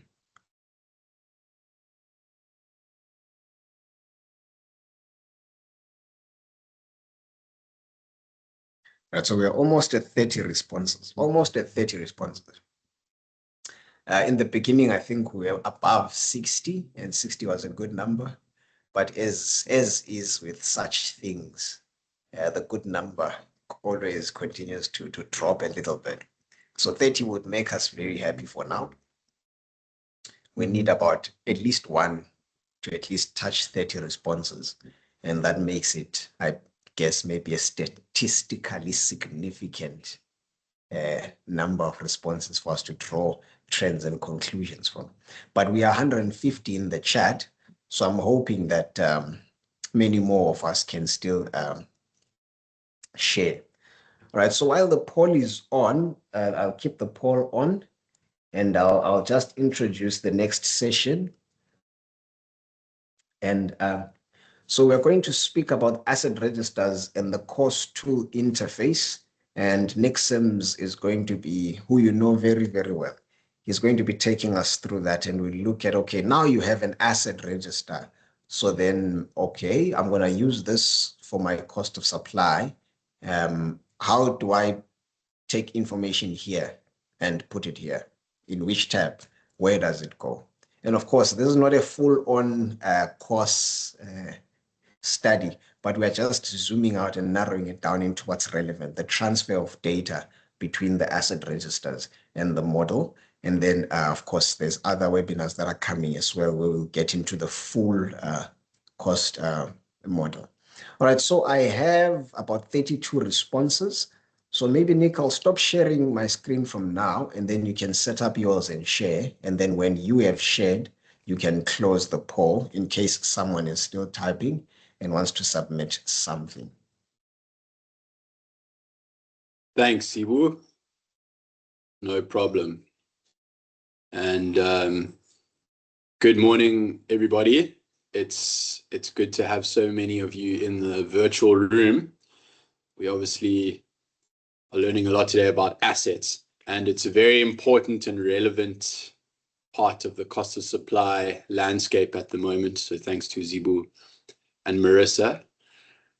And as Zibu said, I'm going to be talking a bit about how the asset register works with the cost of supply tool that many of you are familiar with. It's worth pointing out that you don't have to use this cost of supply tool to still incorporate your asset register. There are many ways to do it. However, if you use the cost of supply tool that was developed with formerly known as Ricardo and Sustainable Energy Africa, then I'm going to demonstrate how that works. So let me share my screen.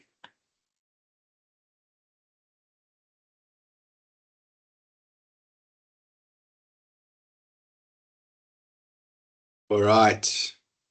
Zibu, can you confirm that my screen is visible? Yes, your screen is visible. I think we can close the poll. Okay. Yeah. Right. Perfect. So just as I mentioned, I'm just going to give a bit more context. What I'm going to be demonstrating this morning is how one will use that standard cost of supply tool that I referred to a minute ago, and how you will build the asset register into that. So for those of you that are familiar with the tool, you'll recognize this sort of look and feel. And basically, the very first page in the model where you do when you start adding user inputs is known as the methodology inputs. And the very first methodology that you can choose is your adopted revenue requirement approach.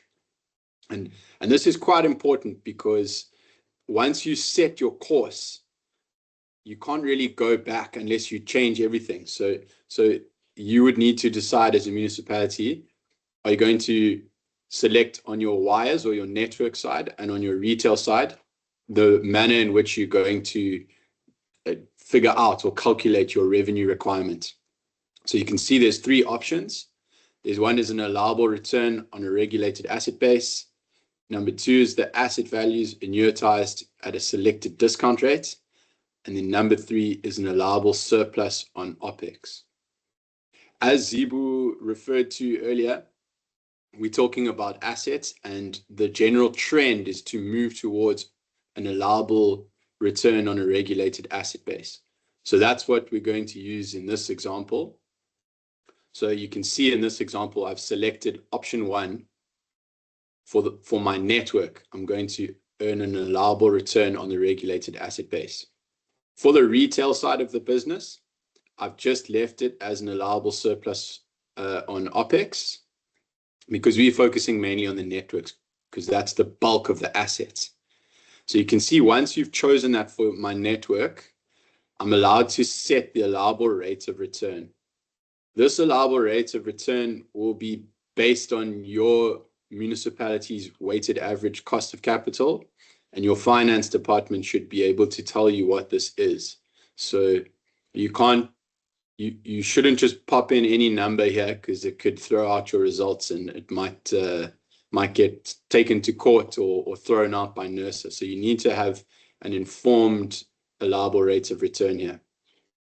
You can see if you were to just do the surplus on OPEX for the retail, there's a surplus factor, and then you can decide if it includes or excludes purchases. But as I mentioned, we're going to be focusing on the asset side. So once you've selected that you're going to be working on your network as a rate of return, you need to update some other things in the methodology inputs as well. So often, if you aren't using this method, a lot of these will just remain untouched. But if you've chosen to go the asset route, there's a few simple changes. And also at this point, I'll mention that we do have quite a in-depth video explaining how this is done, as well as a user guide. So there are lots of resources for you to do this if it is your first time switching over to the asset base. So the very next step is you need to determine the total value of the assets at any particular year, and you can either choose to do the beginning of the year, the end of the year, or the mid-year balance. Your accounting department will tell you where the asset value should come from. So it depends on your preferences, but we've just, in this example, left it as the beginning of the year value. And I'll show you how this comes into the asset register step in a minute. Next, you also need to determine the network depreciation for any particular year. So in the default case, municipalities will use their depreciation from their D forms. And that's what links to this hard-coded financial inputs option over here. And I'll show you where that comes in a little bit as well. But if we are deciding that we are going to get our network asset depreciation from our asset register, which we will do in this case, if we are using our regulatory asset base, you then change this to option 2. Very important, and I've noted it here, and I'll show you again in a minute. If you now change it to option 2, it's best practice to remove the depreciation line item from your financial inputs, just to make sure that you aren't using a different depreciation value that isn't from your asset register. But I'll go into this in more detail in a second. There's also the retail asset depreciation, and it's the same concept as the network asset depreciation. In this case, and I'll go back one, because we're not doing a rate of return on our retail assets in this example, I'm going to leave that as 1. And then the last one here, and I see it's a bit big here, but the selected approach to your year 0 depreciation inputs, you'll see how this ties into the asset page as well, but you can use hard-coded depreciation RAND figures that come from your asset base, or you can use depreciation percentage assumptions. So there's a big interplay between the methodology inputs and the asset register inputs, and you'll need to see how those affect each other. So just to show you, in the financial inputs, year 0, there's a line for depreciation. If you are using your asset base to get your depreciation, then you need to remove this hard-coded amount over here. So it's just something to look out for. So now, once you've done that, you've gotten to the asset register, and you will see a table looking like this. Many of you will be familiar with this table, but might not have used it. But it's actually quite straightforward. So I'll take you through it step by step. The first column here, it groups your assets into high voltage, medium voltage, and low voltage. And based on that, and from what I understand, most asset registers have this sort of labeling already. Just excuse me 1 second.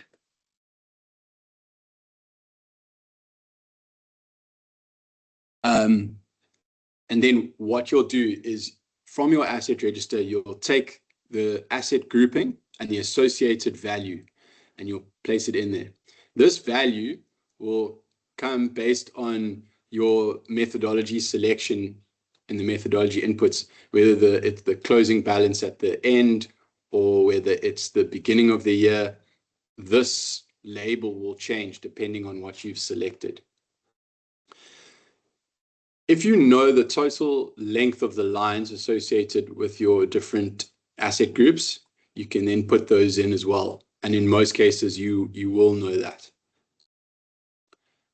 Once you've put that in, these blue cells are things that you won't change here, but it gives you an indication that these are all considered as network assets and not retail assets.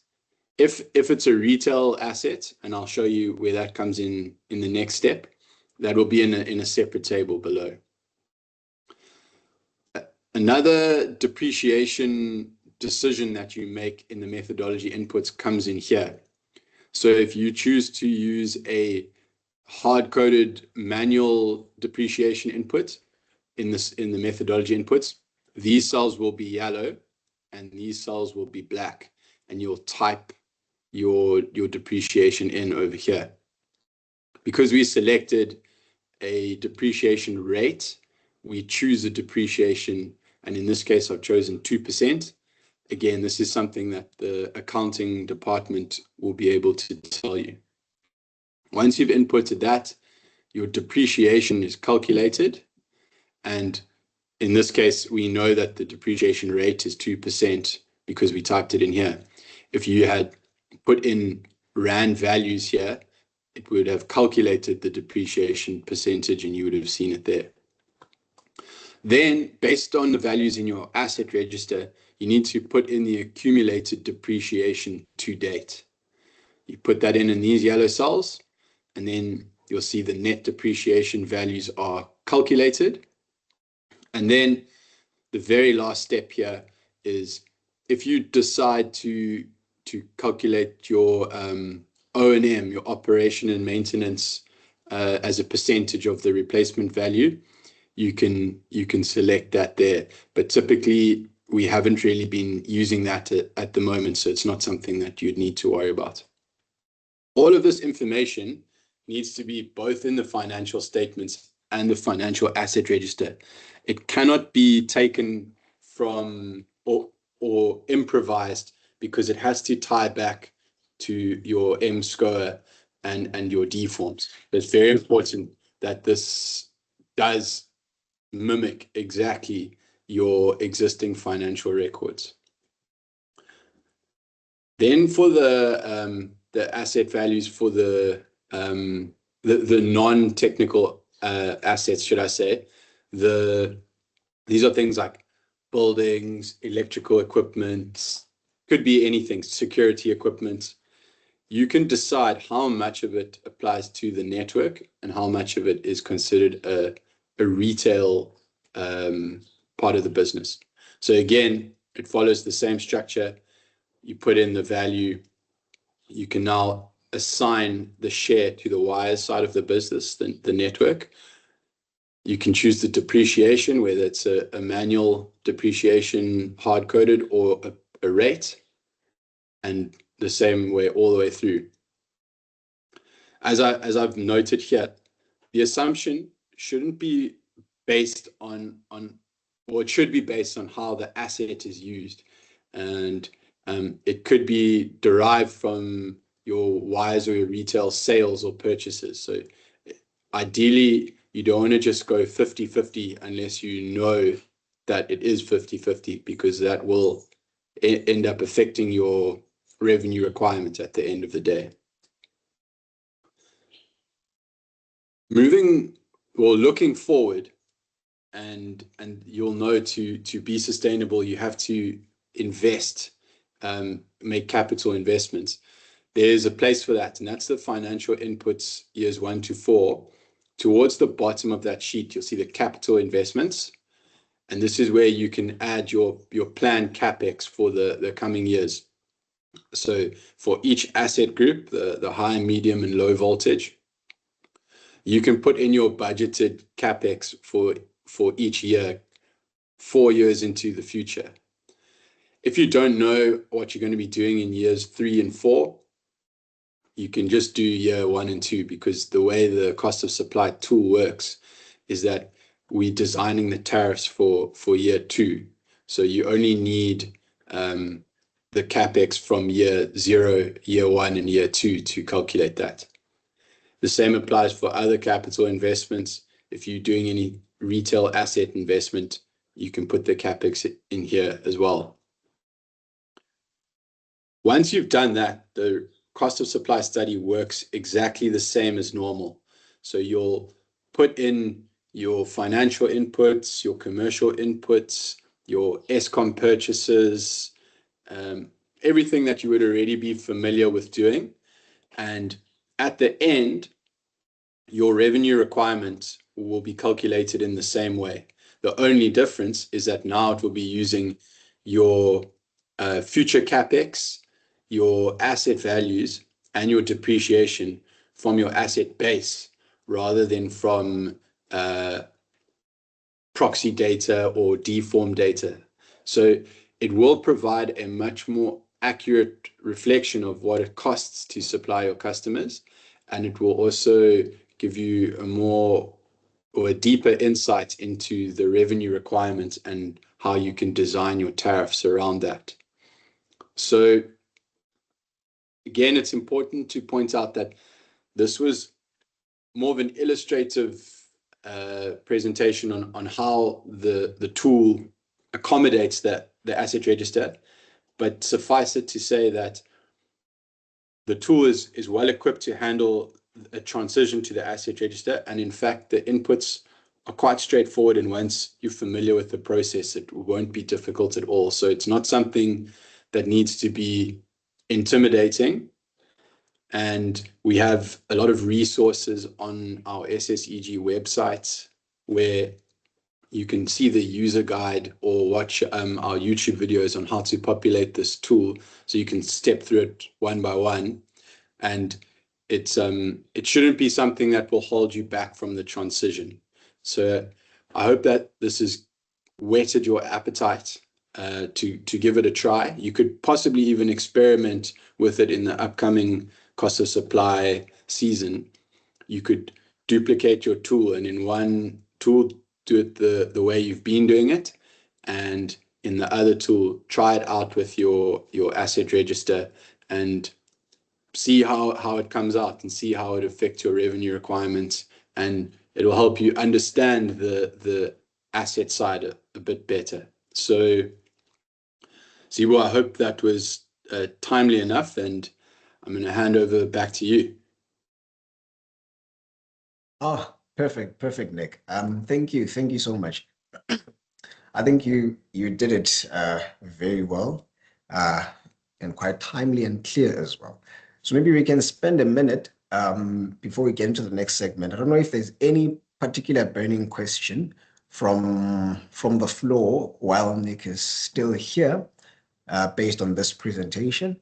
You can just maybe type it out in the Q&A, and Nick will respond there. Just to say that we do have another session where we're going to look quite more deeply into this over a period of about 4 or 5 days or so. So we are still here. There's still support, and we'll dive deeply into this. Okay, so I think if there are questions, then maybe they can be thrown into the chat, and Nick will respond directly. Meanwhile, we'll move on to actually maybe the sort of like last large segment of our webinar. I'm just going to share my screen here, and in this segment, we'll be talking about the costing of assets. So current replacement costs versus historic costs, and we'll introduce the proxy fixed asset register. And of course, we'll not get into the deep weeds of this, but we'll speak in general to just get us thinking about what kind of costing we use and maybe what are some of the high level impacts that you are most likely to meet or that you're most likely to see. So we'll speak to it in that high level. Maybe Nick, can you confirm if my screen is visible? Yes, yes. Okay, so we were fortunate enough to do an exercise with one of the leading metros in the country. So we took their real data from this past cost of supply season, and this metro municipality has, an asset register that is quite solid and quite sound, and it is based on current replacement costs. But their register also has historic costs. So the historic costs will be your original purchase dates when you purchased that transformer. This is exactly how much it was, and so forth. So we were fortunate enough that we were able to get both data, the current replacement cost per particular asset and its initial purchase cost, so its historic cost as well. And we're able to aggregate all of these into your HV, what we spoke about and what Nick also spoke about, into your HV, into your MV, and into your LV. So through the process that Nick just described, we took all of that data and we put it into their cost of supply model, the one that they'd used to apply to the regulator. And now, of course, we used the rate of return method. And in our rate of return method, we used, I believe, a rate of return percentage of 3%. And so the idea of this experiment was to have a look at what happens to the increase that you're supposed to have in your tariffs or to your revenue requirement if you use your current replacement costs and also if you use your historic costs. And this graph actually has the results, and I'm going to explain this, and I'm hoping that it's going to be a bit intuitive, right? So now what you see there on your screen, what you see here on your screen is the current replacement costs bar and also the historic costs bar. And this is the tariff percentage increase that is required to meet your cost reflectivity. And I think for those who have done your cost of supply, I believe maybe Nick will correct me here. He's the guru at this, but I think this might be in the rate design sheet. You can jump in, Nick, if it's in a different one. But there's That's a very correct. all right, I'm proud of myself. There's a very big square there that shows you the percentage with which you need to maybe, let's say, increase your tariffs in order for you to be cost reflective, right? So when we did this study with this metro using their data, we found that the models say that for them to reach cost reflectivity, they need to increase their tariffs by 18.1%, all right? And then when we ran the model again, exactly the same conditions for everything, using a rate of return on their wires, we found that when they use historic costs, the model says they need to increase their tariffs only by 13.4% to reach cost reflectivity. Now, the model, of course, will do this because it relies exclusively on the data that you give it. But this paints a picture, maybe that I think might be important for us to keep in the back of our minds as we think about, whether our assets are current replacement or historic costs. But the story or the picture that this paints is that your current replacement costs effectively allow Munics to recover more. And the reason is because it truly costs more to replace the network now than when you established it. And by network, I mean like all the components sort of individually, right? So it will cost more to replace it now than when you first established that particular component, maybe let's say 15 years ago or 25 years ago. So if you do your revenue requirement using the rate of return using historic costs, your tariffs might increase just by by a little, and you'll reach, in quotes here, cost reflectivity.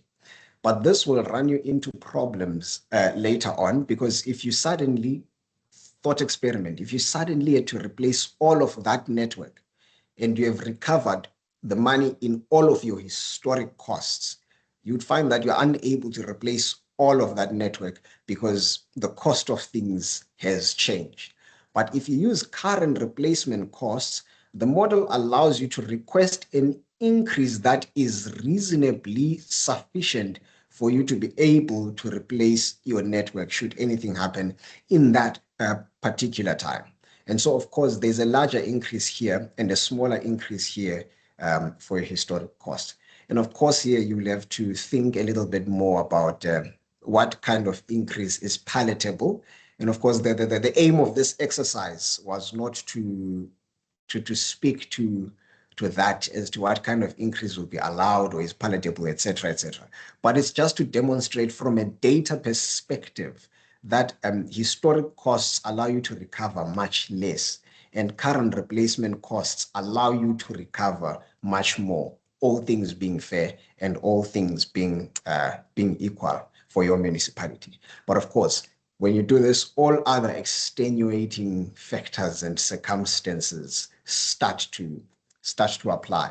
So this is the thought that we can carry in our minds now, because I saw in the first poll, I think about 68% of the people that responded to the poll, the very first one, we had about 60 responses, about 68% or so said that their current registers indicate only historic costs, not current replacement costs. So then this is the kind of picture that you might have for your municipality. It will differ. This is just for one Munich, but the trend is reasonably the same. Your current replacement cost will allow you to recover more. Right. So this picture you're a bit familiar with. And at this point, we're going to talk about a proxy asset register tool that was developed by Motla Consulting Engineers. So the nickname, of course, it's the Motla tool. And in this tool, it will allow you, or it will enable you to get an estimated current replacement cost for your network. And also it gives you the HV/MV split. So it's an Excel estimator of your network replacement costs. And also its core input is the NMD. Its core input is your NMD, and this is pretty much the only one input that you need for it to start running estimates. But it has more than that in terms of number of inputs. And the more inputs that you enter in terms of what you have actually on your network, then the more closer the estimate is for you. But if you don't know anything, to get a good idea, then you just put in your NMD and the tool will run. So the tool produces the estimated replacement asset value, which is your current replacement costs for your network, and also the HV, MV, and LV split that you're going to use for your cost of supply, as Nick has shown. And also the tool takes, it used quantities that were inferred from the tendered rates at the time when it was developed. And those rates are constantly escalated using the CPAP, your construction price adjustment indexes, the Stats SAP 0151, P0151, working group 160 and working group 162 as well. I think the also beautiful thing about the tool is that it actually forces a first structured view of the network's shape, right? So it's going to allow you to start to see some of the things that you should have on your network and how much those things will start to cost. So that's the value of this kind of tool. And so this tool is going to feed directly into your cost of supply model, and it's going to allocate the network costs to customer groups by voltage level. And it gives you a defensible tariff allocation without a full technical asset register. This is applicable, of course, to the cost plus method, right? The important position for us to note, colleagues, is that the proxy asset register tool makes your cost plus defensible, but it doesn't make your rate of return possible. So you need to still go to a technical asset register for that. But however, the value of this tool right now is that it gives you a good idea of what your network replacement costs should be and will be, and it gives you a structured view of what your network shape at least should look like. So it's a good starting point for contextualization. And so, of course, I've spoken a lot to this, but just in summary, in terms of what maybe let's do this, what the tool does and what it doesn't do. We'll start with what it doesn't do. So the tool is not a technical asset register. It can't calculate your depreciation. It can't produce your regulatory asset base. And also it uses estimates and it doesn't give your condition or age data. So that's its limitations. But its advantages is that it actually works quite quickly and it's low cost. And it works with what your municipalities already have. So it runs off your NMD and also your deform data, and it delivers the numbers that you will need for your cost of supply data. So of course, as I said, we're still yet to see how operationally the shift is going to be phased in, if at all, and the regulator will provide us with that. But for those who are still on a COS, on a surplus sort of methodology, you'll find this very useful, especially all of us here who say that we are running on historic costs, right? And then your tool is going to get refined as your data improves, and your price is actually quite current and not historic. And it starts your digital network twin. So that's the tool that I will demonstrate now at the moment. So that's the piece of tool that we're going to demonstrate now at the moment. Okay, I think my thing is stuck for a bit here. So I will now demonstrate the tool. I'll now demonstrate the tool and I'm going to pull it up and share it. So maybe for now I'll stop sharing. I'm going to pull up an input on the tool, then we'll discuss it. And maybe colleagues, for those who can, please kindly take note of what I'm just going to go through quite quickly. It's empty. I'm going to talk to it. And then my colleagues are going to put it in the chat. And then we're going to have a short exercise where we fill in about 4 or 5 data points. And then we see what the tool spits out so that we're a bit more comfortable with it, right? And also, Megan speaks a lot. I think she's shared something on the chat that is very important as well, that we need to think about as we think about what this tool can do in terms of your replacement costs. All right, so let me see if I can share the right screen here. And maybe Nick, can I get a confirmation if this is visible? Yes, affirm. All right, perfect.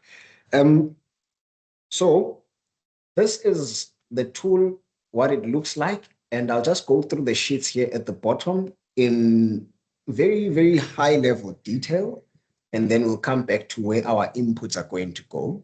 So firstly, we have the inputs, and under inputs here, this is where you put in the data that the tool requires. The tool takes 5 supply points at a time, bulk supply points. If your municipality has more than 5, then you can run them in batches of 5. If you have 8, you can run the first 5, then run the next 3, etc. So the most important input here is here under your NMD, and also, of course, your connection voltage. So these first 2 are the most important. And from here, the tool can already infer from good engineering practice, and then it can give you what it expects your network to cost in terms of its total value currently. And then there are more inputs here that you can fill in per supply point, and it takes your main network elements. So for example, do you have secondary voltage? How much transformers that you have? What is the length of your feeders? The number of HVMV transformers, the number of your NVLV mini subs, your building mounted transformers, your pole mounted transformers, the number of your customers, the number of the LV small customers and MV customers and HV customers. So all of these inputs are very key into helping the tool refine, what response you're going to get out of it. And you don't have to have this data to get a first pass view, but the more data that you add, and then the more useful, or not useful, the more accurate then the tool becomes. So what the tool does in its asset or quantity calculations, and I'm going to maybe zoom a little bit in here for us to see, which explains how it operates. You have here all of the parameters that are necessary for your distribution network, the main parameters from your total demand and everything. And this is now more in detail. So I'm just scrolling down to it. And there's also some information there as well from best practice, average stand size, etc., etc. So all of these are inputs that you can also share. Now, if you look at maybe supply point one, and I'm going to zoom it in a bit more so that it's easier for us to see. The tool has what we call assumed values. Let me make it to the top. The assumed values are some of the values that come from engineering best practice.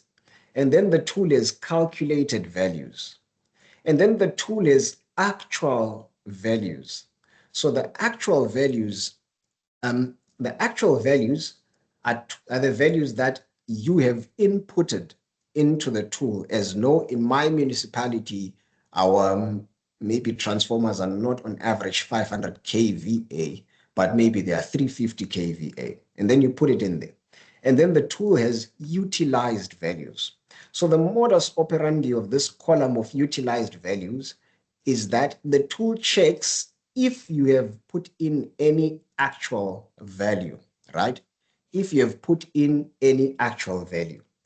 If you have put in any actual value, the tool then ignores the calculated values, and also the tool ignores your assumed values, and then it takes the actual value and it utilizes it. The tool takes the actual value and it utilizes it. And of course, this depends on all the inputs that you would have put. So on this one, of course, I have an actual value of 20,000, but it's not reflecting here in the utilized value because we don't have any inputs here. This input side is completely empty. We don't even have NMD and so forth. So, but this is how it operates. And then, of course, the tool gives you the costing, right? I'm going to zoom this in a bit so that we may be able to see. The tool gives you now the costing per unit of all of the major network distribution components. So you have your cost per unit and the total cost. You'll see it's obviously zero here, the total quantity, because we have not put in anything. And then here at the bottom, which is now perhaps the cream of what this tool does, is it gives you the estimated asset value for your HV, your MV, and your LV. And then it also gives you the split at network level. So for example, you can see that, okay, maybe my LV customers are driving, say, 20% of maybe like the total cost is driven 20% by LV assets, because I know LV customers also drive MV costs as well.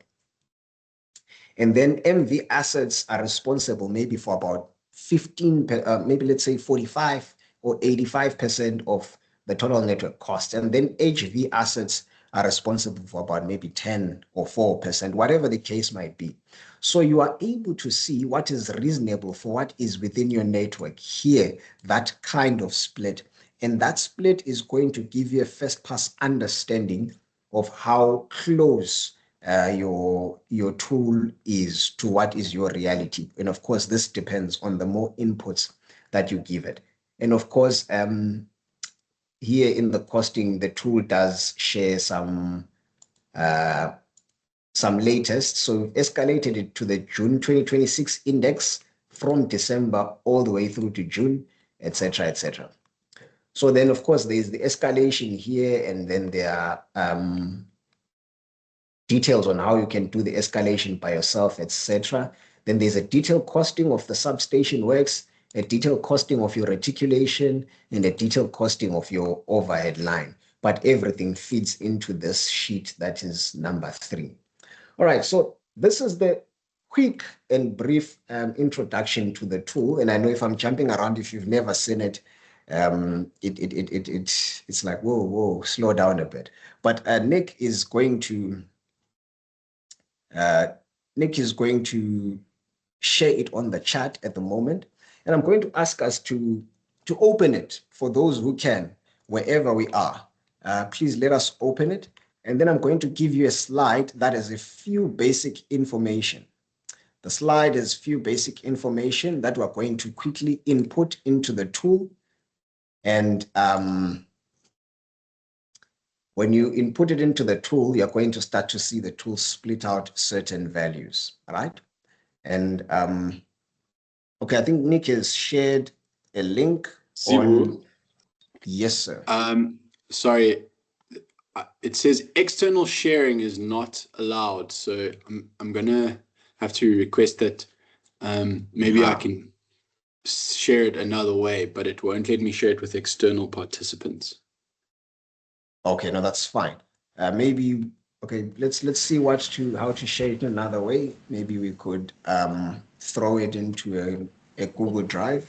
Well, people go on the onto the website, the SEG website, and then if we just direct them once on that site to the download. I see here, Grant says the link is blocked, unable to open. So I just assumed that maybe that was the one on the SEG website, but I hope it is not. Oh, I see what you mean. Maybe it's because I'm not external. I can. Okay. Well, all right, but Nick the captain is onto it. You'll get it in a few minutes. So while Nick does that, I'm going to go to the data that we need that we're going to be using. I'm gonna go to the data that we're going to be using.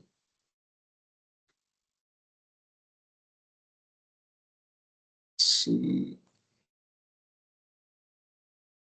I'm gonna share my screen. And then of course, Nick, you can jump in whenever you've managed it. All right, I see ABC says they've just downloaded it from the SSCG website, which is good. Services downloaded from SSCG website, which is good.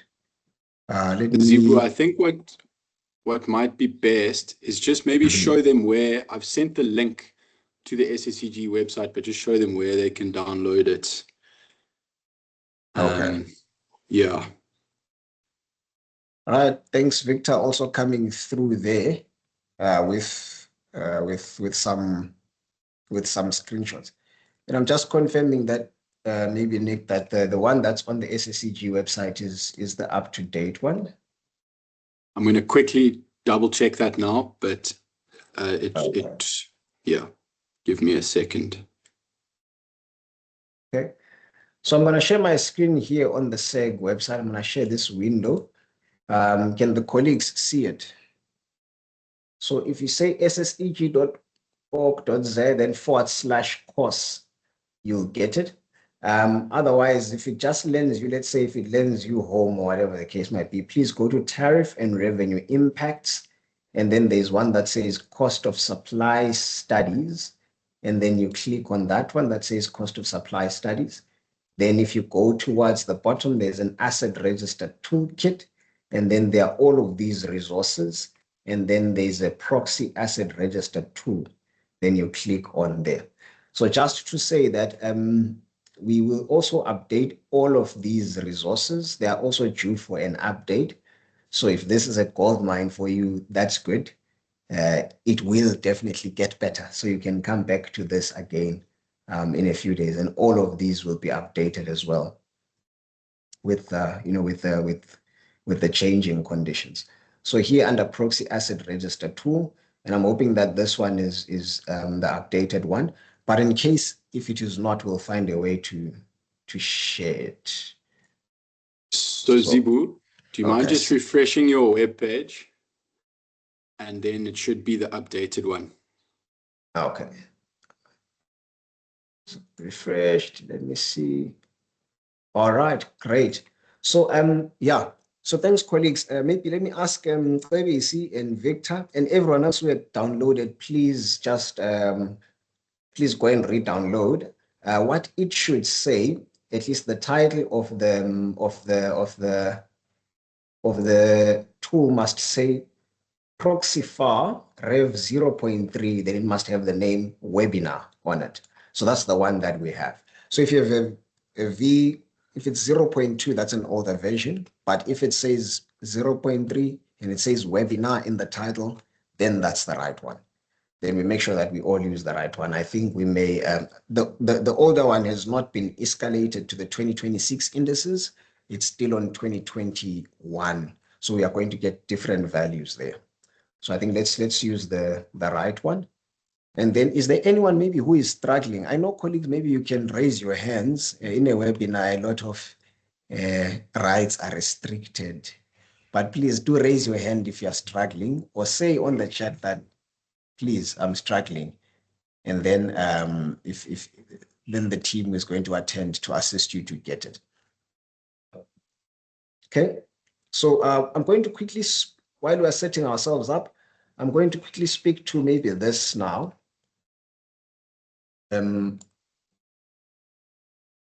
Right, thanks for the confirmation. It has refreshed for you. As Chaba says, Rev 0.2, the latest.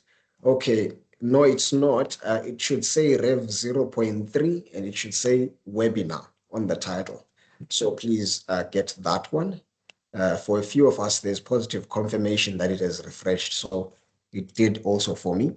So these are values from an actual municipality, which is one supply point. And these are the values that we will, Grant David says, yeah, possibly internal. Okay, no, that's fine. I know sometimes that our internal security systems are quite wary of Excel files that come from elsewhere, especially those that have macros. So it might actually be a security thing, but that's fine. You can follow on from here, and then later on, you can actually go through the process of granting that kind of file some kind of access or whitelisted. So the connection voltage is 132 kV, an NMD of that, and their energy, their demand, and their customer split. And then for this particular municipality, we've assumed here, this is an assumption that we have made. We didn't get this data from the Munich, but we assume that 40% of their distribution network is underground, right? Your feeder cables and so forth. And 60% is an overhead network. So we are going now to key in that particular data into our Excel files, and then we see what happens. So I'm going to give us about 5 minutes for us to do this. I'm not going to do it live so that you can do it. And then maybe you can share on the chat some of the values or figures that you get. So I'm going to stop sharing now and prepare to, okay, let me see. I'm going to stop sharing, then I'll also prepare to show you where the data goes. But for those who find this kind of things very intuitive, for those who find some of these things very intuitive, you are probably already on your way. You're probably already on your way in terms of completing it. But we can go step by step for everyone, and we will not leave anyone behind for all those who are participating, right? We will not leave you behind. Let me see now, what is the best here? Okay, all right, so I can do this. See if I can zoom that in a bit more. Okay, I'm gonna share my screen now. Can someone confirm if you are able to see this, what I'm sharing? All right, I see some thumbs up. Perfect. All right, thank you, Nonhlanhla, as well for the confirmation, except if you are raising a hand for a question. But if it is, please just type it in the chat. But if it was confirmation, thanks for that. And so these are the few details. And of course, we're going to use, maybe let's just all use supply point 1, right? And then the connection voltage, you're going to put it in there.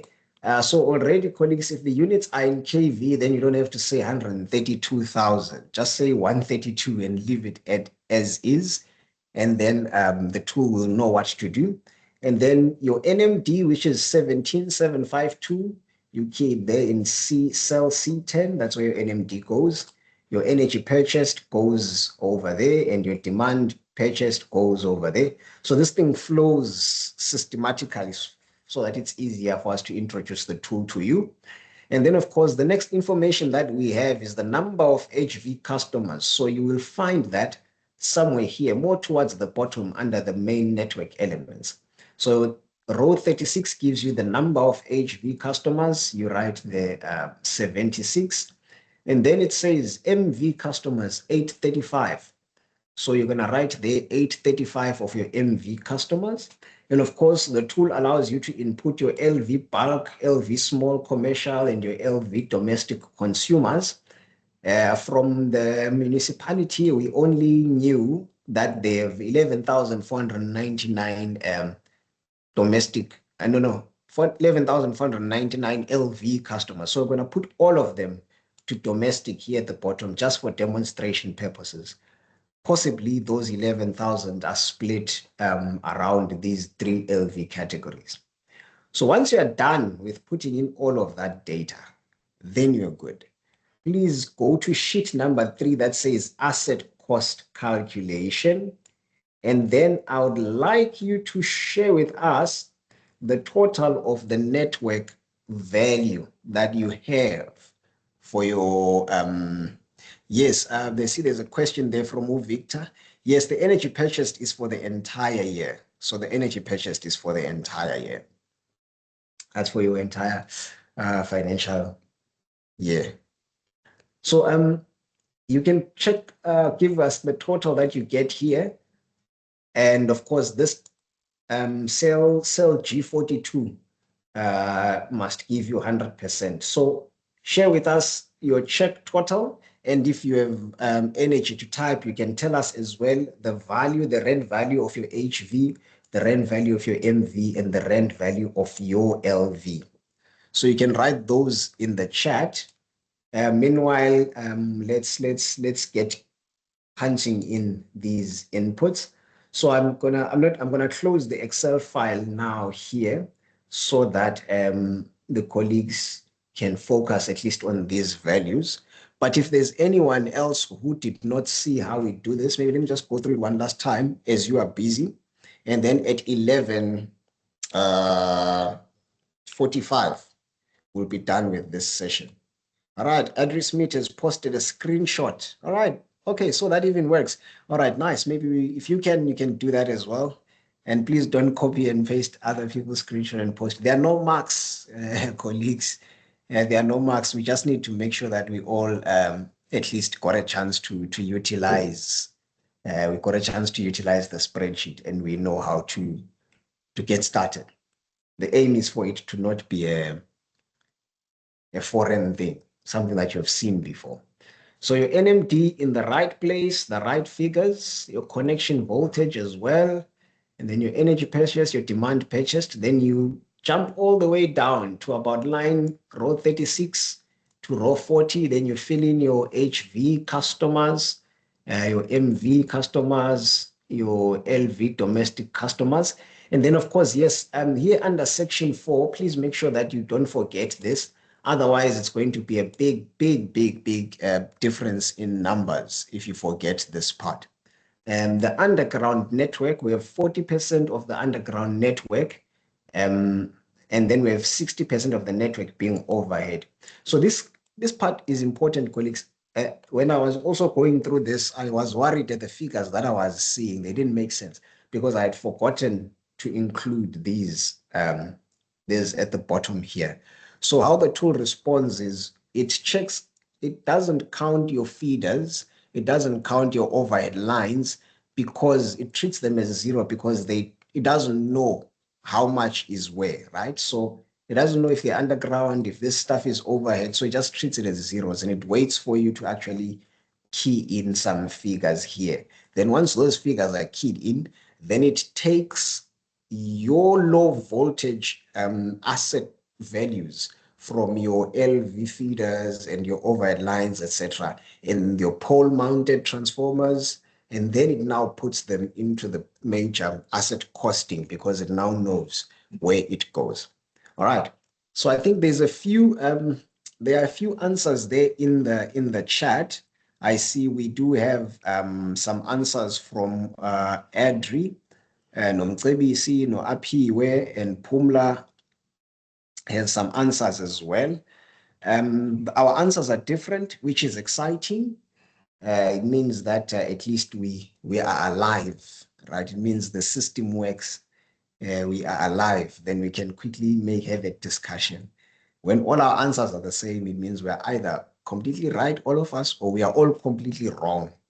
So at least it's comforting to see a different answer because then it sparks that engagement and the reason why our answers are different. And then we can simply see which is the right route to go. And we will not be wrong together in unity, you know? All right. So I'm just going to read a few values here that I get. So maybe let me maximize this part. Let me maximize this part for those who are still busy. From the bottom up, from Minu, I see that your network is about 734 million. Okay, I'll respond to that, CBC in a bit. And then from Pumla Botha, we have your network is 653, well, it's about 654 million. And then Api, where it's 734 million, CBC 734 million. And Adri, you have 734 million. Von, okay, your screenshot is loading. You also have 734 million. Okay, let me see. While others are typing out, I'm just going to maybe now see what maybe your question is. You say, kindly interpret column D of sheet 3 for us in relation to the yellow highlighted part. So it's column D, okay, here in the yellow. Okay, so sheet 3, column D here, these are the total. Okay, I'm hoping that I'm going to be answering your question because exclusively in the yellow part, column D does not contain anything, right? So I'm assuming that here this is the column D that you are referring to. So this is the total quantity of any particular distribution asset that you have, right? So what the tool will do is this inherits from column D inherits from number 2, right? Where we say asset quantity calculation. So the tool estimates or utilizes your values to decide how much of each particular network asset you need. So your HV incomer base is going to tell you, okay, you're going to need about, maybe from the top of my head now, maybe let's say 4. And this is based off if you have this kind of NMD on one supply point, or if you have this kind of NMD spread across these supply points, then you need maybe, let's say, 7 HV incomer base. And then that's total quantity. It becomes there. Then, of course, you have your cost per single unit of it. And then this one is the total cost of all your HV incomer base. So, for example, here, you'll see that if you go and change the quantities of kilometers for your LV overhead line, if you go and change and swap around the 60 and 40%, you're going to get that this figure is going to change because now more of your customers are supplied overhead. And then the tool adjusts by its calculations, it adjusts how many kilometers you're supposed to have for a network of that NMD serving customers who are this much at LV, at residential level, with 60% of the network supplying those customers. So pretty much that's it. Okay, so we're left with 1 minute on this tool, and I see there's more things that have come in. I see Hilton also, you have 734. Lehlonolo, it's difficult to see, but it's 734 as well on your side. Schaba, Lewis, and okay, Schaba and Lewis also get 734. Okay, so from Utabisa, we got 663. And from Chris, we got 734. Okay, so the answer that I also got was 734. So for those who might have gotten 663, I see we have one, and I think we have about two as well. And Pumla also got 653. So thereabout. Let's just double check. And usually, the first thing to double check is if you are using the right version of the tool, because we refreshed a bit. So if you look at the top left there, it says 0.3 webinar. So that's the version that we are using. Otherwise, you can download the latest one as well from the site. It must have recovered by now. And then, of course, to just double check here that you didn't mix these two up and that you have 40% of your underground and 40% of your overhead. And make sure that the values that you have keyed in there on your NMD, etc., are actually, say, the correct values and your number of customers as well. So if that's the case, you should get a chance to lend at 734, like most of us. All right, so I'm going to stop it from there on the tool. You now have the tool and you are going to use it, and would love as well a lot of your feedback on it. The color coding of the tool is also there, and it shows you what is HV and what is also NV. So as I said before, Motla Consulting developed it also through a previous project that was also this part of Sage and GIZ funded. So it's quite useful and it's quite strong. And because it's been years ahead of its time, we have had to bring it to the modern equivalent, if so to use that kind of language. We have had to bring it to its modern equivalent.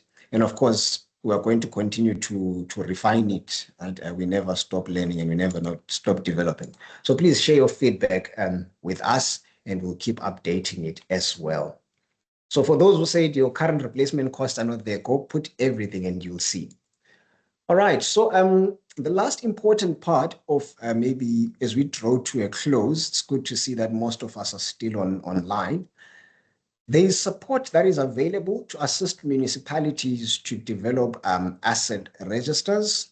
So please, we will share some of the responses that we got from the polls as to what grant funding is out there, what people are doing, so you can explore what you can do for your municipality.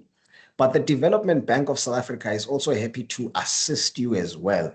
And so on the screen there are the contacts of Mr. Kwatelani Poloho, who is the head of infrastructure and planning at DBSA, and his email is there. You can email him and request this support for your municipality.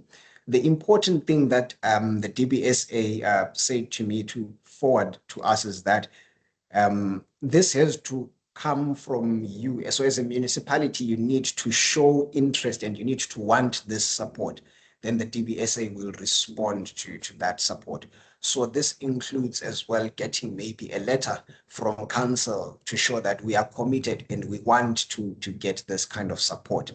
And of course, so if you email Mr. Kwatelani, he will give you the entire application process on what you can do as a municipality, what is required, and what are the terms and conditions, etc. And I think for all those who have not yet started, this is one of the routes to go. And I believe some of us already in here might be underway with this as well. So it's quite useful. It's quite useful. So if you've also been using the DBSA, feel free to share information amongst each other, and also, you know, how useful you've been finding the support. So I see that we have had a few more entries as well on the previous exercise. They're still coming in. Please, please, please give them through. I see on Pegamangwane uses 2 billion. So I think there might be something that is amiss there. I see the corrected one from Tavisa is 734 and from Pumla 734. Okay, it means we are all moving together. All right, that's wonderful. So this is some of the info packs that we're still going to share with you. We're going to share a GRAP 17 and M-Score compliant Excel asset register template to get you started. And we're also going to share with you the asset register development terms of reference as well to get you started. And we'll also share the proxy network current replacement cost Excel tool, which you already have, which is what we have been using. So all of that will be tightened up, and also including some of the valuable input that we're getting in here today. It will feed into this info pack, and then we'll distribute it in the coming weeks as well. So by the time we get to our course webinar, all of this information will have been shared with you so that you have tools that you can easily start using and you do not start from scratch. So we're going to have a post-webinar survey, and Nick is going to put it up before we talk about our way forward and we close. And I'm going to ask as many of us that are still here and are still active to please participate. We really need to know maybe how useful this has been, and we need to know if it has added any kind of value to you as well. So you will notice that the post-webinar survey is exactly the same as the pre-webinar survey. The first 3 or 4 questions are exactly the same. And this is to gauge if this webinar has changed anything in your understanding of certain concepts, if you found it a bit useful. So also, of course, please, although good feedback helps us to sleep well at night, it chases the mosquitoes away, we would also really appreciate honest feedback because it helps us to develop these more finer, and it helps us to see where we need to improve, etc. So please, we welcome negative feedback as well, and we'll know what to do with it to grow from it in terms of the support that we are giving you. So please answer as honestly as you can. But of course, if things are good, it's okay to say that this is well done. Then we know not to change too much. We don't want to disturb a working system. So now the first question, I'm just going to go through it so that maybe some colleagues might want me to read it through for them, and I'll just explain the questions as we go along if it's not intuitive to some of us. I already have about 22 responses to the poll. So, okay, 24, all right. We are moving. Thank you so much, colleagues. So the first one is, how well do you understand the difference between historic cost and current replacement cost valuation of assets, and why it matters for cost of supply? So between historic costs that we spoke about and the current replacement costs, do you understand what the difference is between the two? And do you understand maybe its impact on what it could do for your cost of supply study? That was the first one, and your 3 options are still there. And then the second one is, do you know what a regulatory asset base is? If someone asks you in a taxi and say, hey, what's a regulatory asset base? Can you say something to get the conversation started at least? And then the third question is, do you understand why the shift towards a rate of return makes the asset register central to the revenue requirement? In other words, do you have an understanding why you need an asset register for you to implement a rate of return? Do you have an understanding? It might be the best, it might be somewhere, but do you know that this fits in somewhere there when we are trying to develop our revenue requirement using the rate of return method? And then question 4 is, how confident are you in transferring data from your asset register into the COS tool?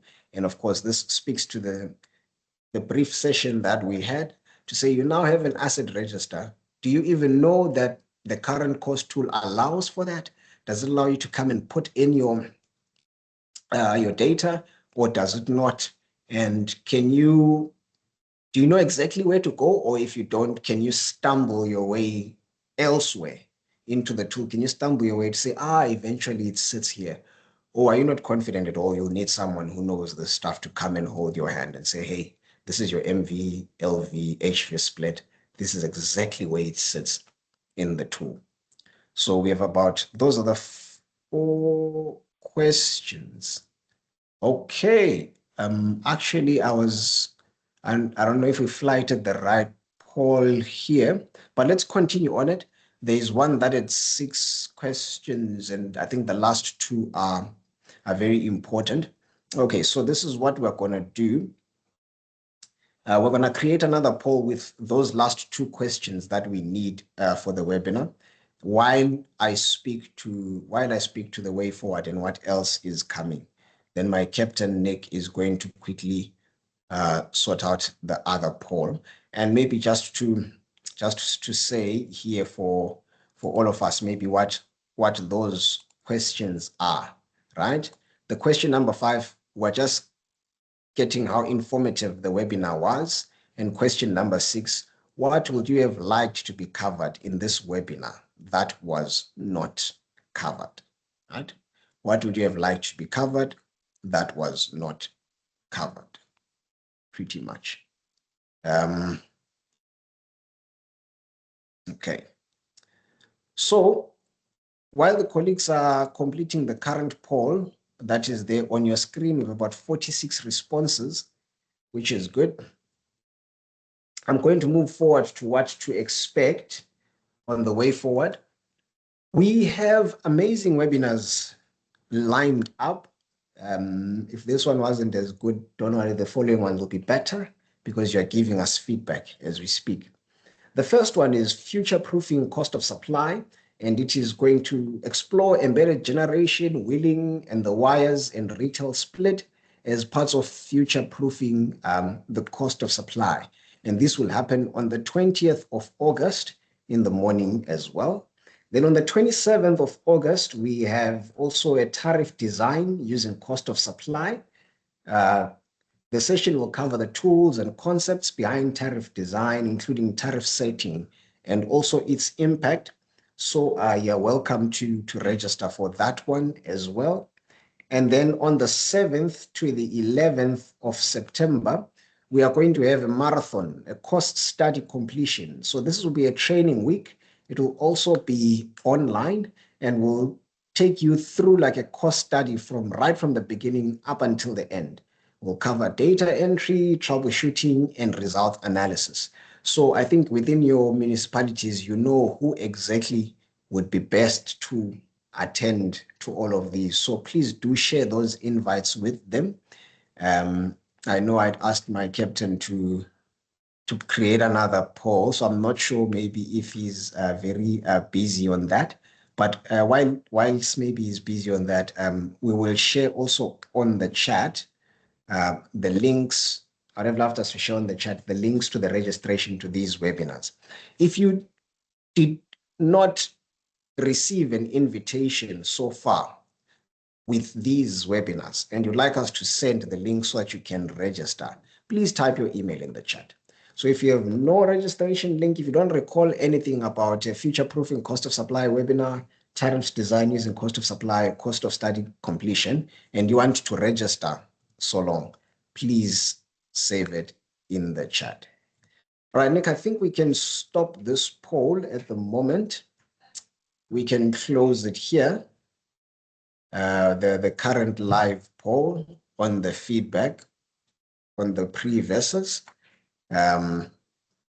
We've gotten some beautiful responses. So thank you so much for that. Thank you so much for that. And then colleagues, if there's anything also, I don't know maybe how far my captain, if we were able to fly the other poll, but maybe let's say colleagues on the chat as well, if there's anything that you thought was to be covered in this webinar and was not covered, you would like to know more of it, please also just throw it into the chat. So the chat is forever there. We'll have access to it. And I'm hoping that the chat will be open as well going forward. So you can always throw your thoughts there. And if you thought the webinar was informative, please, that feedback in the chat, if we don't have that other poll.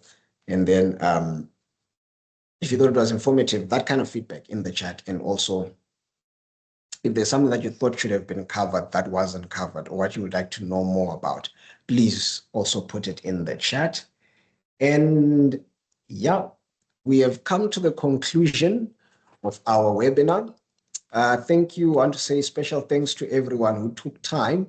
We'll not close this, so you can type in the chat as well. We'll leave it running for a few more minutes afterwards. But But yes, I would like to thank you, colleagues, for making time and coming through to us. We will share, um, of course, slides and the recording. So all of that will be shared to everyone who was registered. Um, okay, I see that in the poll. Okay, so let me see. Actually, let me do this. I think maybe it's fine. Maybe let's not make another poll, but rather let's have the colleagues just throw it in the chat as well. That's fine. I suppose some of the colleagues are already typing as well. So please type it in the chat. And for those who would like to log off, colleagues, you are free to do so. You are free to log off. Thank you very much for spending your time with us, and we will meet. We'll meet in the next webinar. So we do have more coming. We do have more coming. Please do leave your email there, and we'll register. And thank you for your feedback. Enjoy your lunch.